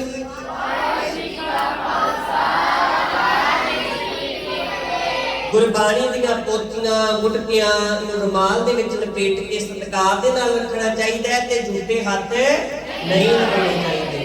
ਸਿੱਖ ਨੇ ਆਪਣੇ ਨਾਮ ਦੇ ਨਾਲ ਸਿੰਘ ਜਾਂ ਕੌਰ ਸ਼ਬਦ ਪੂਰਾ ਲਿਖਣਾ ਹੈ। ਸਿੰਘ ਜਾਂ ਕੌਰ, ਲੜਕੀਆਂ ਨੇ ਕੌਰ ਤੇ ਲੜਕਿਆਂ ਨੇ ਸਿੰਘ। ਤੇ ਨਾਮ ਦੇ ਨਾਲ ਜਾਤ, ਨਾਮ ਦੇ ਨਾਲ ਜਾਤ ਇਹ ਦੇਖ ਲਓ ਬੇਟਾ, ਇਹ ਗੱਲ ਇੰਪੋਰਟੈਂਟ ਹੈ, ਕਿਉਂਕਿ ਹੁਣ ਤੁਸੀਂ ਕਹਿ ਰਹੇ ਹੋ ਨਾ ਇਹ ਵੱਡੇ ਜਿਹੜੇ ਹੁੰਦੇ ਆ ਉਹਨਾਂ ਦੇ ਨਾਮ ਦੇ ਨਾਲ ਤੁੱਕਾ ਲਿਖੀ ਹੁੰਦੀ ਹੈ ਜਾਤ, ਤਾਂ ਇੱਥੇ ਲਿਖਿਆ ਹੋਇਆ ਵੀ ਜਾਤ ਨਹੀਂ ਲਿਖਣੀ। ਮੈਂ ਕੱਲ ਵੀ ਤੁਹਾਨੂੰ ਬੇਨਤੀ ਕੀਤੀ ਸੀ, ਜ਼ਿਆਦਾ ਗੱਲ ਹੈ ਬੇਟਾ ਫਿਰ ਵੀ ਚਲੋ ਕਈ ਵਾਰੀ ਇਹ ਹੁੰਦਾ ਵੀ ਬੰਦਾ ਆਖ ਦਿੰਦੇ ਆ ਕਿ ਇਹਦੀ ਯੂਨੀਕ ਆਇਡੈਂਟੀਟੀ ਹੈ, ਇਹਦੇ ਨਾਲ ਦੇਖੋ ਜੀ ਮੇਰੇ ਨਾਮ ਦੇ ਤੇ ਇੰਨੇ ਬੰਦੇ ਰਹਿੰਦੇ ਆ ਪਿੰਡ ਦੇ ਵਿੱਚ, ਤਾਂ ਤੁਸੀਂ ਆਪਣੇ ਨਾਮ ਦੇ ਨਾਲ ਖਾਲਸਾ ਸ਼ਬਦ ਵਰਤ ਸਕਦੇ ਹੋ। ਤੁਸੀਂ ਆਪਣੇ ਨਾਮ ਦੇ ਨਾਲ ਆਪਣੇ ਪਿੰਡ ਸ਼ਹਿਰ ਦਾ ਨਾਮ ਲਿਖ ਸਕਦੇ ਹੋ, ਪਰ ਨਾਮ ਦੇ ਨਾਲ ਜਾਤ ਨਹੀਂ ਲਿਖਣੀ। ਸਿੱਖ ਨੇ ਕੁਸ਼ਤੀਆਂ ਹੋਰ ਖੇਡਾਂ ਦੇ ਵਿੱਚ ਵੱਧ ਚੜ ਕੇ ਹਿੱਸਾ ਲੈਣਾ ਹੈ, ਪਰ ਗੰਦੀਆਂ ਫਿਲਮਾਂ, ਗੰਦੇ ਨਾਟਕ, ਗੰਦੇ ਜਿਨ੍ਹਾਂ ਚ ਦ੍ਰਿਸ਼ ਵਿਖਾਏ ਜਾਂਦੇ ਆ ਉਹਨਾਂ ਤੋਂ ਪਰਹੇਜ਼ ਕਰਨਾ ਹੈ, ਉਹਨਾਂ ਨੂੰ ਨਹੀਂ ਦੇਖਣਾ। ਹਾਂਜੀ, ਸਿੱਖ ਲੜਕੀਆਂ ਦੇ ਲਈ ਨੱਕ ਕੰਨ ਛੇਦਣਾ ਤੇ ਉਹਨਾਂ ਦੇ ਵਿੱਚ ਗਹਿਣੇ ਪਾਉਣੇ ਸਿੱਖ ਰਹਿਤ ਮਰਿਆਦਾ ਅਨੁਸਾਰ ਮਨ੍ਹਾ ਹੈ। ਦੇਖੋ ਨੱਕ ਕੰਨ ਛੇਦਣਾ ਇਹ ਮਨ੍ਹਾ ਹੈ ਸਿੱਖ ਰਹਿਤ ਮਰਿਆਦਾ ਦੇ ਵਿੱਚ, ਪਰ ਕੀ ਹੈ ਚਲੋ ਦੇਖੀਦਾ ਕਿ ਕਈ ਅੰਮ੍ਰਿਤ ਛਕ ਕੇ ਵੀ ਉਹਨਾਂ ਨੇ ਨੱਕ ਕੰਨ ਛੇਦੇ ਹੁੰਦੇ, ਕੰਨਾਂ ਦੇ ਵਿੱਚ ਬੀਬੀਆਂ ਨੇ ਵਾਲੀਆਂ ਪਾਈਆਂ ਹੁੰਦੀਆਂ, ਨੱਕ ਦੇ ਵਿੱਚ ਕੋਕਾ ਪਾਇਆ ਹੁੰਦਾ ਹੈ। ਤਾਂ ਪਰ ਇਹ ਬੇਟਾ ਜਦੋਂ ਅੰਮ੍ਰਿਤ ਛਕਾਇਆ ਜਾਂਦਾ ਹੈ ਨਾ, ਕੋਈ ਪ੍ਰਾਣੀ ਇਹ ਗੱਲ ਆਖ ਦੇਵੇ ਵੀ ਜਦੋਂ ਮੈਂ ਅੰਮ੍ਰਿਤ ਛਕਿਆ ਸੀ ਉਦੋਂ ਮੈਂ ਕੰਨ 'ਚ ਵਾਲੀਆਂ ਪਾ ਕੇ ਛਕਿਆ ਸੀ, ਉਦੋਂ ਨਹੀਂ ਸੀ ਇਸ ਤਰ੍ਹਾਂ ਦਾ ਅੰਮ੍ਰਿਤ ਛਕਾਇਆ ਜਾਂਦਾ। ਅੰਮ੍ਰਿਤ ਛਕਾਉਣ ਵੇਲੇ ਜਦੋਂ ਲੁਹਾ ਦਿੱਤੀਆਂ, ਜਦੋਂ ਆਖਿਆ ਕਿ ਨਹੀਂ ਅੱਜ ਤੋਂ ਬਾਅਦ ਪੰਜ ਪਿਆਰ ਨੇ ਹਦਾਇਤ ਕਰ ਦਿੱਤੀ, ਜਿੰਨੇ ਪਹਿਲਾਂ ਆਪਣਾ ਕੰਨ ਛੇਦਿਆ ਹੋਇਆ ਸੀ, ਨੱਕ ਛੇਦਿਆ ਹੋਇਆ ਸੀ, ਉਹਨੂੰ ਬਕਾਇਦਾ ਇਹ ਦੱਸ ਦਿੱਤਾ ਕਿ ਤੂੰ ਅੱਜ ਤੋਂ ਬਾਅਦ ਜਿਹੜਾ ਇਹ ਤੈਨੂੰ ਹੁਕਮ ਹੈ ਕਿ ਤੂੰ ਆਪਣਾ ਕੰਨ ਨੱਕ ਨਹੀਂ ਛੇਦਣਾ, ਤਾਂ ਉਹ ਫਿਰ ਮਰਿਆਦਾ ਉਹਨੂੰ ਮੰਨਣੀ ਚਾਹੀਦੀ ਹੈ। ਇਸ ਲਈ ਇਹ ਜਿਹੜੀ ਹੈ ਗੱਲ ਇਹ ਵੀ ਧਿਆਨ ਦੇਣ ਯੋਗ ਹੈ ਬੇਟਾ। ਸਿੱਖ ਇਸਤਰੀਆਂ ਲਈ ਘੁੰਡ ਕੱਢਣ ਦੀ ਮਨਾਹੀ ਹੈ। ਕੱਲ ਵੀ ਆਪਾਂ ਗੱਲ ਕੀਤੀ ਸੀ, ਗੁਰੂ ਅਮਰਦਾਸ ਸਾਹਿਬ ਜੀ ਨੇ ਪਰੰਪਰਾ ਜਿਹੜੀ ਰੀਤ ਸੀਗੀ, ਰੀਤ ਚੱਲਦੀ ਆ ਰਹੀ ਸੀ, ਇਸਤਰੀਆਂ ਘੁੰਡ ਕੱਢਦੀਆਂ ਸਨ, ਪਾਤਸ਼ਾਹ ਨੇ ਮਨਾ ਕਰ ਦਿੱਤਾ, ਕਹਿੰਦੇ ਨਹੀਂ ਸੰਗਤ ਦੇ ਵਿੱਚ ਕੋਈ ਵੀ ਘੁੰਡ ਕੱਢ ਕੇ ਨਹੀਂ ਆਏਗਾ। ਸਿੱਖ ਇਸਤਰੀ ਨੇ ਕਿਸੇ ਕਿਸਮ ਦਾ ਕੋਈ ਵਰਤ ਨਹੀਂ ਰੱਖਣਾ, ਕੋਈ ਵਰਤ ਨਹੀਂ ਰੱਖਣਾ। ਹੁਣ ਦੇਖੋ ਬੇਟਾ ਇਹ ਜਿਹੜੀ ਗੱਲ ਹੈ, ਵਰਤ ਨਹੀਂ ਰੱਖਣਾ, ਪਾਤਸ਼ਾਹ ਬਾਣੀ ਵਿੱਚ ਕਹਿੰਦੇ ਆ। ਹੁਣ ਬਾਣੀ ਨੂੰ ਗੱਲ ਤੇ ਉੱਥੇ ਹੁੰਦੀ ਹੈ ਨਾ ਵੀ ਬਾਣੀ ਜਿਹੜੀ ਹੈ, ਜਿੰਨੀ ਦੇਰ ਤੱਕ ਅਸੀਂ ਇਹ ਚੀਜ਼ ਨਹੀਂ ਸਮਝਦੇ ਕਿ ਇਹ ਬਾਣੀ ਸਾਡੇ ਜੀਵਨ ਦਾ ਆਧਾਰ ਹੈ, ਜੇ ਗੁਰੂ ਨੂੰ ਮੱਥਾ ਟੇਕਦੇ ਤੇ ਗੁਰੂ ਦੀ ਤਾਂ ਗੱਲ ਵੀ ਤਾਂ ਮੰਨਣੀ ਚਾਹੀਦੀ ਹੈ ਨਾ। ਪਾਤਸ਼ਾਹ ਤੇ ਬਾਣੀ ਵਿੱਚ ਬੜਾ ਕੁਝ ਕਹਿੰਦੇ ਆ ਵਰਤ ਦੇ ਬਾਰੇ ਵਿੱਚ, ਭਗਤ ਕਬੀਰ ਸਾਹਿਬ ਕਹਿੰਦੇ ਆ, ਇੱਥੋਂ ਤੱਕ ਗੁਰਬਾਣੀ ਦੇ ਵਿੱਚ ਲਿਖਿਆ ਗਿਆ ਹੈ ਕਿ ਜਿਹੜੀ ਵਰਤ ਬੀਬੀ ਰੱਖਦੀ ਹੈ, ਗਦਹੀ ਹੋਏ ਕੈ ਉਤਰੈ ਭਾਰ ਸਹਿ ਮਨ ਚਾਰ। ਤੇ ਇਸ ਕਰਕੇ ਗੁਰਬਾਣੀ ਨੂੰ ਮੰਨਣਾ ਚਾਹੀਦਾ, ਜੋ ਗੁਰਬਾਣੀ ਕਹਿੰਦੀ ਹੈ। ਪਾਤਸ਼ਾਹ ਨੇ ਵਰਤ ਦੀ ਮਨਾਹੀ ਕੀਤੀ ਹੈ, ਵਰਤ ਨਹੀਂ ਰੱਖਣਾ ਚਾਹੀਦਾ। ਕਰਵਾ ਚੌਥ ਦਾ ਹੋ ਗਿਆ, ਪੂਰਨਮਾਸੀ, ਮੱਸਿਆ ਦੇ ਉੱਪਰ ਹੋਰ ਵੀ ਕਈ ਤਰ੍ਹਾਂ ਦੇ ਵਰਤ ਜਿਹੜੇ ਰੱਖੇ ਜਾਂਦੇ ਆ, ਪਰ ਸਿੱਖ ਧਰਮ ਦੇ ਵਿੱਚ ਕੋਈ ਵਰਤ ਨਹੀਂ ਰੱਖਿਆ ਜਾਂਦਾ। ਹਿੰਦੂ ਧਰਮ ਦੇ ਵਿੱਚ ਉਹਨਾਂ ਦੀ ਆਪਣੀ ਪਰੰਪਰਾ ਹੈ ਬੇਟਾ, ਉਹਨਾਂ ਦੀ ਰੀਤ ਹੈ, ਉਹ ਰੱਖਦੇ ਆ ਵਰਤ, ਪਰ ਸਿੱਖ ਧਰਮ ਦੇ ਵਿੱਚ ਗੁਰੂ ਸਾਹਿਬਾਨ ਨੇ ਮਨਾਹੀ ਕੀਤੀ ਹੋਈ, ਨਹੀਂ ਰੱਖਣਾ ਸਿੱਖਾਂ ਵਾਸਤੇ ਮਨਾਹੀ ਨਹੀਂ। ਸਿੱਖ ਨੇ ਕਦੀ ਸ਼ਰਾਧ ਨਹੀਂ ਕਰਨਾ। ਹੁਣ ਸ਼ਰਾਧ ਹਿੰਦੂਆਂ ਦੇ ਵਿੱਚ ਰੱਖ ਕਰਦੇ ਆ, ਪਰ ਸਿੱਖ ਨੇ ਨਹੀਂ ਸ਼ਰਾਧ ਕਰਨੀ, ਸਿੱਖ ਨੇ ਸ਼ਰਾਧ ਨਹੀਂ ਕਰਨੀ ਤੇ ਨਾ ਹੀ ਸ਼ਰਾਧਾਂ ਦੇ ਵਿੱਚ ਹਿੱਸਾ ਲੈਣਾ ਹੈ। ਜਿਹੜੇ ਜਾ ਚੁੱਕੇ ਪ੍ਰਾਣੀ ਹੁੰਦੇ ਆ, ਮਰ ਚੁੱਕੇ ਹੁੰਦੇ ਆ ਪਰਿਵਾਰ ਦੇ ਮੈਂਬਰ, ਤਾਂ ਉਹਨਾਂ ਦੇ ਪਿੱਛੋਂ ਉਹਨਾਂ ਦੇ ਨਵੇਂ ਜਿਹੜਾ ਪ੍ਰਸ਼ਾਦਾ ਛਕਾਇਆ ਜਾਂਦਾ ਹੈ ਉਹਨੂੰ ਸ਼ਰਾਧ ਆਖਿਆ ਜਾਂਦਾ ਹੈ। ਸਿੱਖ ਵਾਸਤੇ ਸਾਰੇ ਹੀ ਦਿਨ ਚੰਗੇ ਆ, ਸਾਰੇ ਹੀ ਦਿਨ ਚੰਗੇ ਆ, ਤੇ ਚੰਗੇ ਮਾੜੇ ਦਿਨਾਂ ਦੀ ਵਿਚਾਰ ਨਹੀਂ ਕਰਨੀ ਚਾਹੀਦੀ। ਚੰਗੇ ਮਾੜੇ ਦਿਨਾਂ ਦੀ ਵਿਚਾਰ ਨਹੀਂ ਕਰਨੀ ਚਾਹੀਦੀ। ਹੁਣ ਦੇਖੋ ਕਈ ਵਾਰੀ ਕਈ ਨਾ ਵਿਆਹ ਸ਼ਾਦੀਆਂ ਦੇ ਉੱਪਰ ਵੀ ਜਿਵੇਂ ਅਗਲੀ ਪੰਕਤੀ 'ਚ ਲਿਖਿਆ ਵੀ ਹੋਇਆ ਲਾਈਨ 'ਚ ਕਿ ਗੁਰਸਿੱਖ ਨੇ ਕਦੀ ਵੀ ਕਿਸੇ ਪੰਡਤ ਜਾਂ ਜੋਤਸ਼ੀ ਉੱਪਰ ਨਿਸ਼ਚਾ ਨਹੀਂ ਰੱਖਣਾ ਤੇ ਨਾ ਹੀ ਰਾਸ਼ੀ ਫਲ ਦੇ ਚੱਕਰਾਂ ਵਿੱਚ ਪੈਣੇ। ਜਨਮ ਸਮੇਂ ਕੁੰਡਲੀ ਨਹੀਂ ਬਣਵਾਉਣੀ, ਵਿਆਹ ਸਮੇਂ ਸਾਹਾ ਨਹੀਂ ਕਢਵਾਉਣਾ। ਹੁਣ ਕਈ ਸਾਹਾ ਕਢਵਾਉਂਦੇ ਆ, ਉਹ ਫਿਰ ਜਿਹੜੇ ਜੋਤਸ਼ੀ ਆ ਉਹ ਚੱਕਰਾਂ ਵਿੱਚ ਪਾ ਦਿੰਦੇ ਆ। ਉਹ ਕਹਿੰਦੇ ਨਹੀਂ ਜੀ ਇਹ ਫਲਾਣਾ ਗੱਲ ਹੈ, ਇਹ ਮੰਗਲੀਕ ਹੈ, ਫਲਾਣੀ ਗੱਲ ਹੋ ਗਈ, ਇਸ ਤਰ੍ਹਾਂ ਦੇ ਨਾਲ ਹੋ ਗਿਆ। ਉਹ ਮਸਾ ਕਿਸੇ ਵਿਚਾਰੇ ਦਾ ਵਿਆਹ ਹੋਣਾ ਹੁੰਦਾ ਹੈ, ਉਹ ਵੀ ਰੁਕ ਜਾਂਦਾ ਹੈ। ਇਸ ਕਰਕੇ ਇਹ ਗੁਰਸਿੱਖ ਨੇ ਇਹਨਾਂ ਕਰਮਾਂ ਦੇ ਵਿੱਚ ਨਹੀਂ ਪੈਣਾ। ਪਾਤਸ਼ਾਹ ਨੇ ਮਨਾਹੀ ਕੀਤੀ ਹੋਈ ਹੈ, ਨਹੀਂ ਪੈਣਾ ਇਹਨਾਂ ਕੰਮਾਂ ਦੇ ਵਿੱਚ। ਨਾ ਕਿਸੇ ਪੰਡਤ ਦੇ ਕੋਲ, ਨਾ ਕਿਸੇ ਜੋਤਸ਼ੀ ਦੇ ਕੋਲ। ਬੇਟਾ ਇਹਨਾਂ ਦੇ ਕੋਲ ਕੁਝ ਨਹੀਂ ਹੈ, ਜੋ ਬੋਲਦੇ ਪਏ ਆ ਉਹ ਝੂਠ ਹੈ। ਸੱਚ ਕੀ ਹੈ? ਪਾਤਸ਼ਾਹ ਦੀ ਬਾਣੀ ਹੈ। ਬਾਣੀ ਨੇ ਸਾਨੂੰ ਇਹਨਾਂ ਚੀਜ਼ਾਂ ਤੋਂ ਵਰਜਿਆ ਹੈ। ਹਾਂਜੀ ਕੀ ਕਰਦੇ ਸਿੱਖ ਨੇ ਮੂਰਤੀ ਪੂਜਾ ਨਹੀਂ ਕਰਨੀ। ਸਿੱਖ ਨੇ ਮੂਰਤੀ ਪੂਜਾ ਨਹੀਂ ਕਰਨੀ। ਬੇਟਾ ਗੁਰੂ ਦੀ ਮੂਰਤੀ ਕਿਹੜੀ ਹੈ ਜੀ? ਗੁਰੂ ਦੀ ਮੂਰਤੀ ਕਿਹੜੀ ਹੈ? ਗੁਰੂ ਦੀ ਮੂਰਤ ਗੁਰਮੂਰਤ ਗੁਰ ਸ਼ਬਦ ਹੈ। ਜਿਹੜਾ ਸ਼ਬਦ ਦੀ ਆਪਾਂ ਵਿਚਾਰ ਕਰਦੇ ਆ ਨਾ, ਪਾਤਸ਼ਾਹ ਦੇ ਸ਼ਬਦ ਆਪਾਂ ਪੜ੍ਹਦੇ ਆ ਨਾ, ਇਹੀ ਗੁਰੂ ਦੀ ਮੂਰਤੀ ਹੈ। ਪਾਤਸ਼ਾਹ ਦੀ ਬਾਣੀ ਵਿੱਚ ਬੜੀ ਥਾਵਾਂ ਦੇ ਉੱਤੇ ਗੁਰਮੂਰਤ ਸ਼ਬਦ ਹੁੰਦਾ ਹੈ ਤੇ ਉੱਥੇ ਕਿਸੇ ਗੁਰੂ ਦੀ ਹੋਰ ਮੂਰਤੀ ਦੇ ਨਾਲ ਅਰਥ ਨਹੀਂ ਆਉਂਦਾ।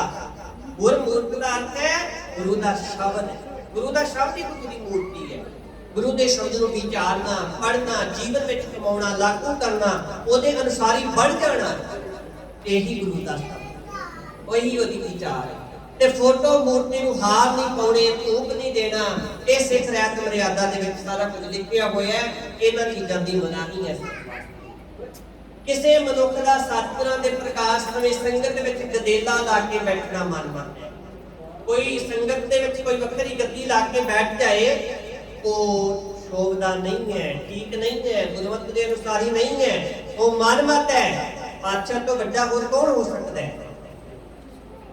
ਸੰਗਤ ਵਿੱਚ ਇੱਕ ਵਕਤ ਇੱਕੋ ਹੀ ਗੱਲ ਹੋਣੀ ਚਾਹੀਦੀ। ਇਹ ਵੀ ਬੜਾ ਇੰਪੋਰਟੈਂਟ ਹੈ, ਕਿਉਂਕਿ ਬਹੁਤ ਸਾਰੀਆਂ ਥਾਵਾਂ ਦੇ ਉੱਤੇ ਕੀ ਹੁੰਦਾ ਹੈ, ਇੱਕ ਪਾਸੇ ਪਾਠ ਚੱਲ ਰਿਹਾ ਹੁੰਦਾ ਹੈ, ਦੂਜੇ ਪਾਸੇ ਕੋਈ ਕਥਾ ਵਾਲਾ, ਕੋਈ ਕੀਰਤਨ ਵਾਲਾ, ਉਹ ਆਪ ਕੋਈ ਕਥਾ ਕਰ ਰਿਹਾ, ਕੋਈ ਕੀਰਤਨ ਕਰ ਰਿਹਾ, ਤਾਂ ਇੱਕ ਸਮੇਂ ਇੱਕੋ ਗੱਲ ਹੋਣੀ ਚਾਹੀਦੀ। ਜੇ ਪਾਠ ਚੱਲਦਾ ਪਿਆ ਫਿਰ ਪਾਠ ਸੁਣਨਾ, ਪਰ ਇਹ ਸਾਰੇ ਆਪਾਂ ਮਾਫ ਕਰਨਾ, ਇਹ ਸਾਡੇ ਗੁਰਸਿੱਖਾਂ ਦੇ ਵਿੱਚ ਕੀ ਹੈ, ਇਹ ਘਾਟ ਆ ਰਹੀ ਹੈ ਵੀ ਇਹ ਜਿਹੜਾ ਇੱਕ ਪਾਸੇ ਖੰਡ ਪਾਠ ਚੱਲਦਾ ਪਿਆ, ਦੂਜੇ ਪਾਸੇ ਕੋਈ ਹੋਰ ਕਰਮ ਚੱਲਦਾ ਪਿਆ। ਤਾਂ ਇੱਕ ਸਮੇਂ ਇੱਕ ਹੀ ਪ੍ਰੋਗਰਾਮ ਹੋਣਾ ਚਾਹੀਦਾ ਹੈ। ਜੇ ਕੀਰਤਨ ਹੈ ਤੇ ਕੀਰਤਨ ਚੱਲੇ, ਜੇ ਖੰਡ ਪਾਠ ਸਾਹਿਬ ਹੋ ਰਿਹਾ ਤੇ ਖੰਡ ਪਾਠ ਸਾਹਿਬ ਚੱਲੇ। ਸੋ ਇਹ ਖੰਡ ਪਾਠ ਦੇ ਸਹਿਜ ਪਾਠ ਦੇ ਨਾਲ ਉਸੇ ਸਥਾਨ ਤੇ ਕੀਰਤਨ, ਕਥਾ, ਲੈਕਚਰ ਦੇ ਪ੍ਰੋਗਰਾਮ ਕਰਨੇ ਮਨਮਤ ਹੈ। ਮਨਮਤ ਹੁੰਦੀ ਹੈ ਕਿ ਜਿਹੜੀ ਆਪਣੀ ਮਨ ਦੀ ਮਤ ਹੈ, ਤੇ ਗੁਰਮਤਿ ਨਹੀਂ ਹੁੰਦੀ ਹੈ ਜਿਹੜੀ ਗੁਰੂ ਦੇ ਕੋਲੋਂ ਮਤ ਹਾਸਲ ਕਰਨੀ ਹੈ, ਜੋ ਗੁਰੂ ਸਾਹਿਬ ਸਾਨੂੰ ਸਿੱਖਿਆ ਦੇ ਰਹੇ ਆ। ਕੜਾਹ ਪ੍ਰਸ਼ਾਦ ਲੈਣ ਤੇ ਲੰਗਰ ਛਕਣ ਸਮੇਂ ਸਾਨੂੰ ਗਾਲੀ ਨਹੀਂ ਕਰਨੀ ਚਾਹੀਦੀ। ਬੇਟਾ ਰਹਿਤ ਮਰਿਆਦਾ ਤੋਂ ਤੁਹਾਨੂੰ ਸਵਾਲ ਹੋਣੇ ਜੀ, ਠੀਕ ਹੈ ਜੀ? ਤੁਹਾਡਾ ਰਿਟਨ ਪੇਪਰ ਹੋਣਾ ਤੇ ਇਹ ਤੁਸੀਂ ਉਹਦੀ ਸਾਰੀ ਤਿਆਰੀ ਕਰ ਲੈਣੀ ਹੈ। ਸਿੱਖ ਵਾਸਤੇ ਹੁਕਮ ਹੈ ਕਿ ਹਰ ਕਾਰਜ ਦੀ ਆਰੰਭਤਾ ਤੋਂ ਪਹਿਲਾਂ ਵਾਹਿਗੁਰੂ ਅੱਗੇ ਅਰਦਾਸ ਕਰੇ। ਇਹ ਦੇਖੋ ਇਹ ਖਾਲੀ ਥਾਂ ਰੂਪ ਦੇ ਵਿੱਚ ਵੀ ਆ ਸਕਦਾ ਹੈ ਕਿ ਸਿੱਖ ਵਾਸਤੇ ਹੁਕਮ ਹੈ ਹਰ ਕਾਰਜ ਦੀ ਆਰੰਭਤਾ ਤੋਂ ਪਹਿਲਾਂ ਵਾਹਿਗੁਰੂ ਅੱਗੇ ਡੈਸ਼ ਅਰਦਾਸ ਕਰੇ। ਇਹ ਸਾਰੇ ਤੁਹਾਨੂੰ ਯਾਦ ਹੋਣਾ ਚਾਹੀਦਾ ਹੈ। ਸਮਾਪਤੀ ਹੈ ਜੀ। ਸੋ ਗੁਰੂ ਪਿਆਰਿਓ, ਇਹ ਸਾਰਾ ਜਿਹੜਾ ਤੁਹਾਡਾ ਸਿਲੇਬਸ ਸੀ ਸਮਾਂ ਵੀ ਹੋ ਗਿਆ ਤੇ ਅਸੀਂ ਕੰਪਲੀਟ ਵੀ ਇਹਨੂੰ ਨਾਲ ਦੇ ਨਾਲ ਕਰ ਦਿੱਤਾ ਹੈ। ਇਹ ਜਿੰਨਾ ਤੁਹਾਨੂੰ ਦੱਸਿਆ ਗਿਆ ਬੜਾ ਸੌਖਾ ਹੈ, ਮੁੱਢਲੀ ਜੀ ਜਾਣਕਾਰੀ ਹੈ। 10 ਗੁਰੂ ਸਾਹਿਬਾਨਾਂ ਦੇ ਨਾਮ, 5 ਪਿਆਰਿਆਂ ਦੇ ਨਾਮ, 4 ਸਾਹਿਬਜ਼ਾਦਿਆਂ ਦੇ ਨਾਮ, 5 ਤਖਤਾਂ ਦੇ ਨਾਮ, ਇਸੇ ਤਰ੍ਹਾਂ ਦੇ ਨਾਲ ਸਿੱਖ ਰਹਿਤ ਮਰਿਆਦਾ ਦੇ ਵਿੱਚੋਂ ਫਿਰ ਇਹ 5 ਕਕਾਰ ਜਿਹੜੇ ਆ ਉਹਨਾਂ ਦੇ ਬਾਰੇ ਵਿੱਚ ਜਿੰਨੇ ਕ ਆਪਾਂ ਸਵਾਲ ਕੀਤੇ ਆ ਇੰਨੇ ਕੀ ਹੁੰਦੇ ਆ। ਤੇ ਤੁਸੀਂ ਇਹ ਸਾਰਾ ਜਿਹੜਾ ਇੰਨਾ ਤੁਸੀਂ ਇਹਨੂੰ ਪੜ੍ਹ ਲਿਓ ਕਿ ਜਿੰਨੀਆਂ ਸਲਾਈਡਾਂ ਨੇ, ਜਿੰਨਾ ਤੁਹਾਨੂੰ ਸਾਰਿਆਂ ਨੂੰ ਸਿੱਖ ਧਰਮ ਦੀ ਮੁੱਢਲੀ ਜਾਣਕਾਰੀ ਵਾਲੀਆਂ ਮਿਲੀਆਂ ਹੋਈਆਂ ਕਾਪੀਆਂ ਕਿਤਾਬਾਂ, ਤਾਂ ਉਹਨਾਂ ਤੁਸੀਂ ਪੜ੍ਹ ਲਿਓ। ਖਾਲਸਾ ਕੌਣ ਹੈ, ਤੇ ਸ਼ਰਾਬ ਦੇ ਬਾਰੇ ਵਿੱਚ ਤੰਬਾਕੂ ਤੰਬਾਕੂ ਵਰਤਣਾ ਇਹ ਵੀ ਵਰਜਿਤ ਕੁਰੈਤ ਹੈ। ਸਿੱਖ ਤਿਉਹਾਰ ਕਿਹੜੇ ਕਿਹੜੇ ਹੈ ਇਹ ਸਾਰੇ ਤੁਸੀਂ ਇਹ ਵੀ ਆ ਸਕਦਾ ਹੈ ਤੁਹਾਨੂੰ ਸਵਾਲ। ਜਾਤ ਪਾਤ ਦੇ ਨਾਲ ਸੰਬੰਧਿਤ ਹੈ। ਇਸੇ ਤਰ੍ਹਾਂ ਗੁਰਦੁਆਰੇ ਕਿਵੇਂ ਜਾਣਾ ਚਾਹੀਦਾ ਹੈ ਤੇ ਕਿਵੇਂ ਜਾਣਾ ਚਾਹੀਦਾ ਹੈ ਜੀ? ਸਤਿਕਾਰ ਦੇ ਨਾਲ ਹੱਥ ਪੈਰ ਪਾਣੀ ਨਾਲ ਸਾਫ਼ ਕਰਕੇ ਫਿਰ ਗੁਰਦੁਆਰੇ ਅੰਦਰ ਜਾਣਾ ਚਾਹੀਦਾ ਹੈ।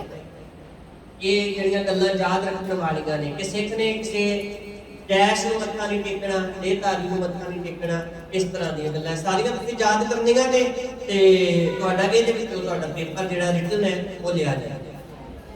तो ठीक है जी।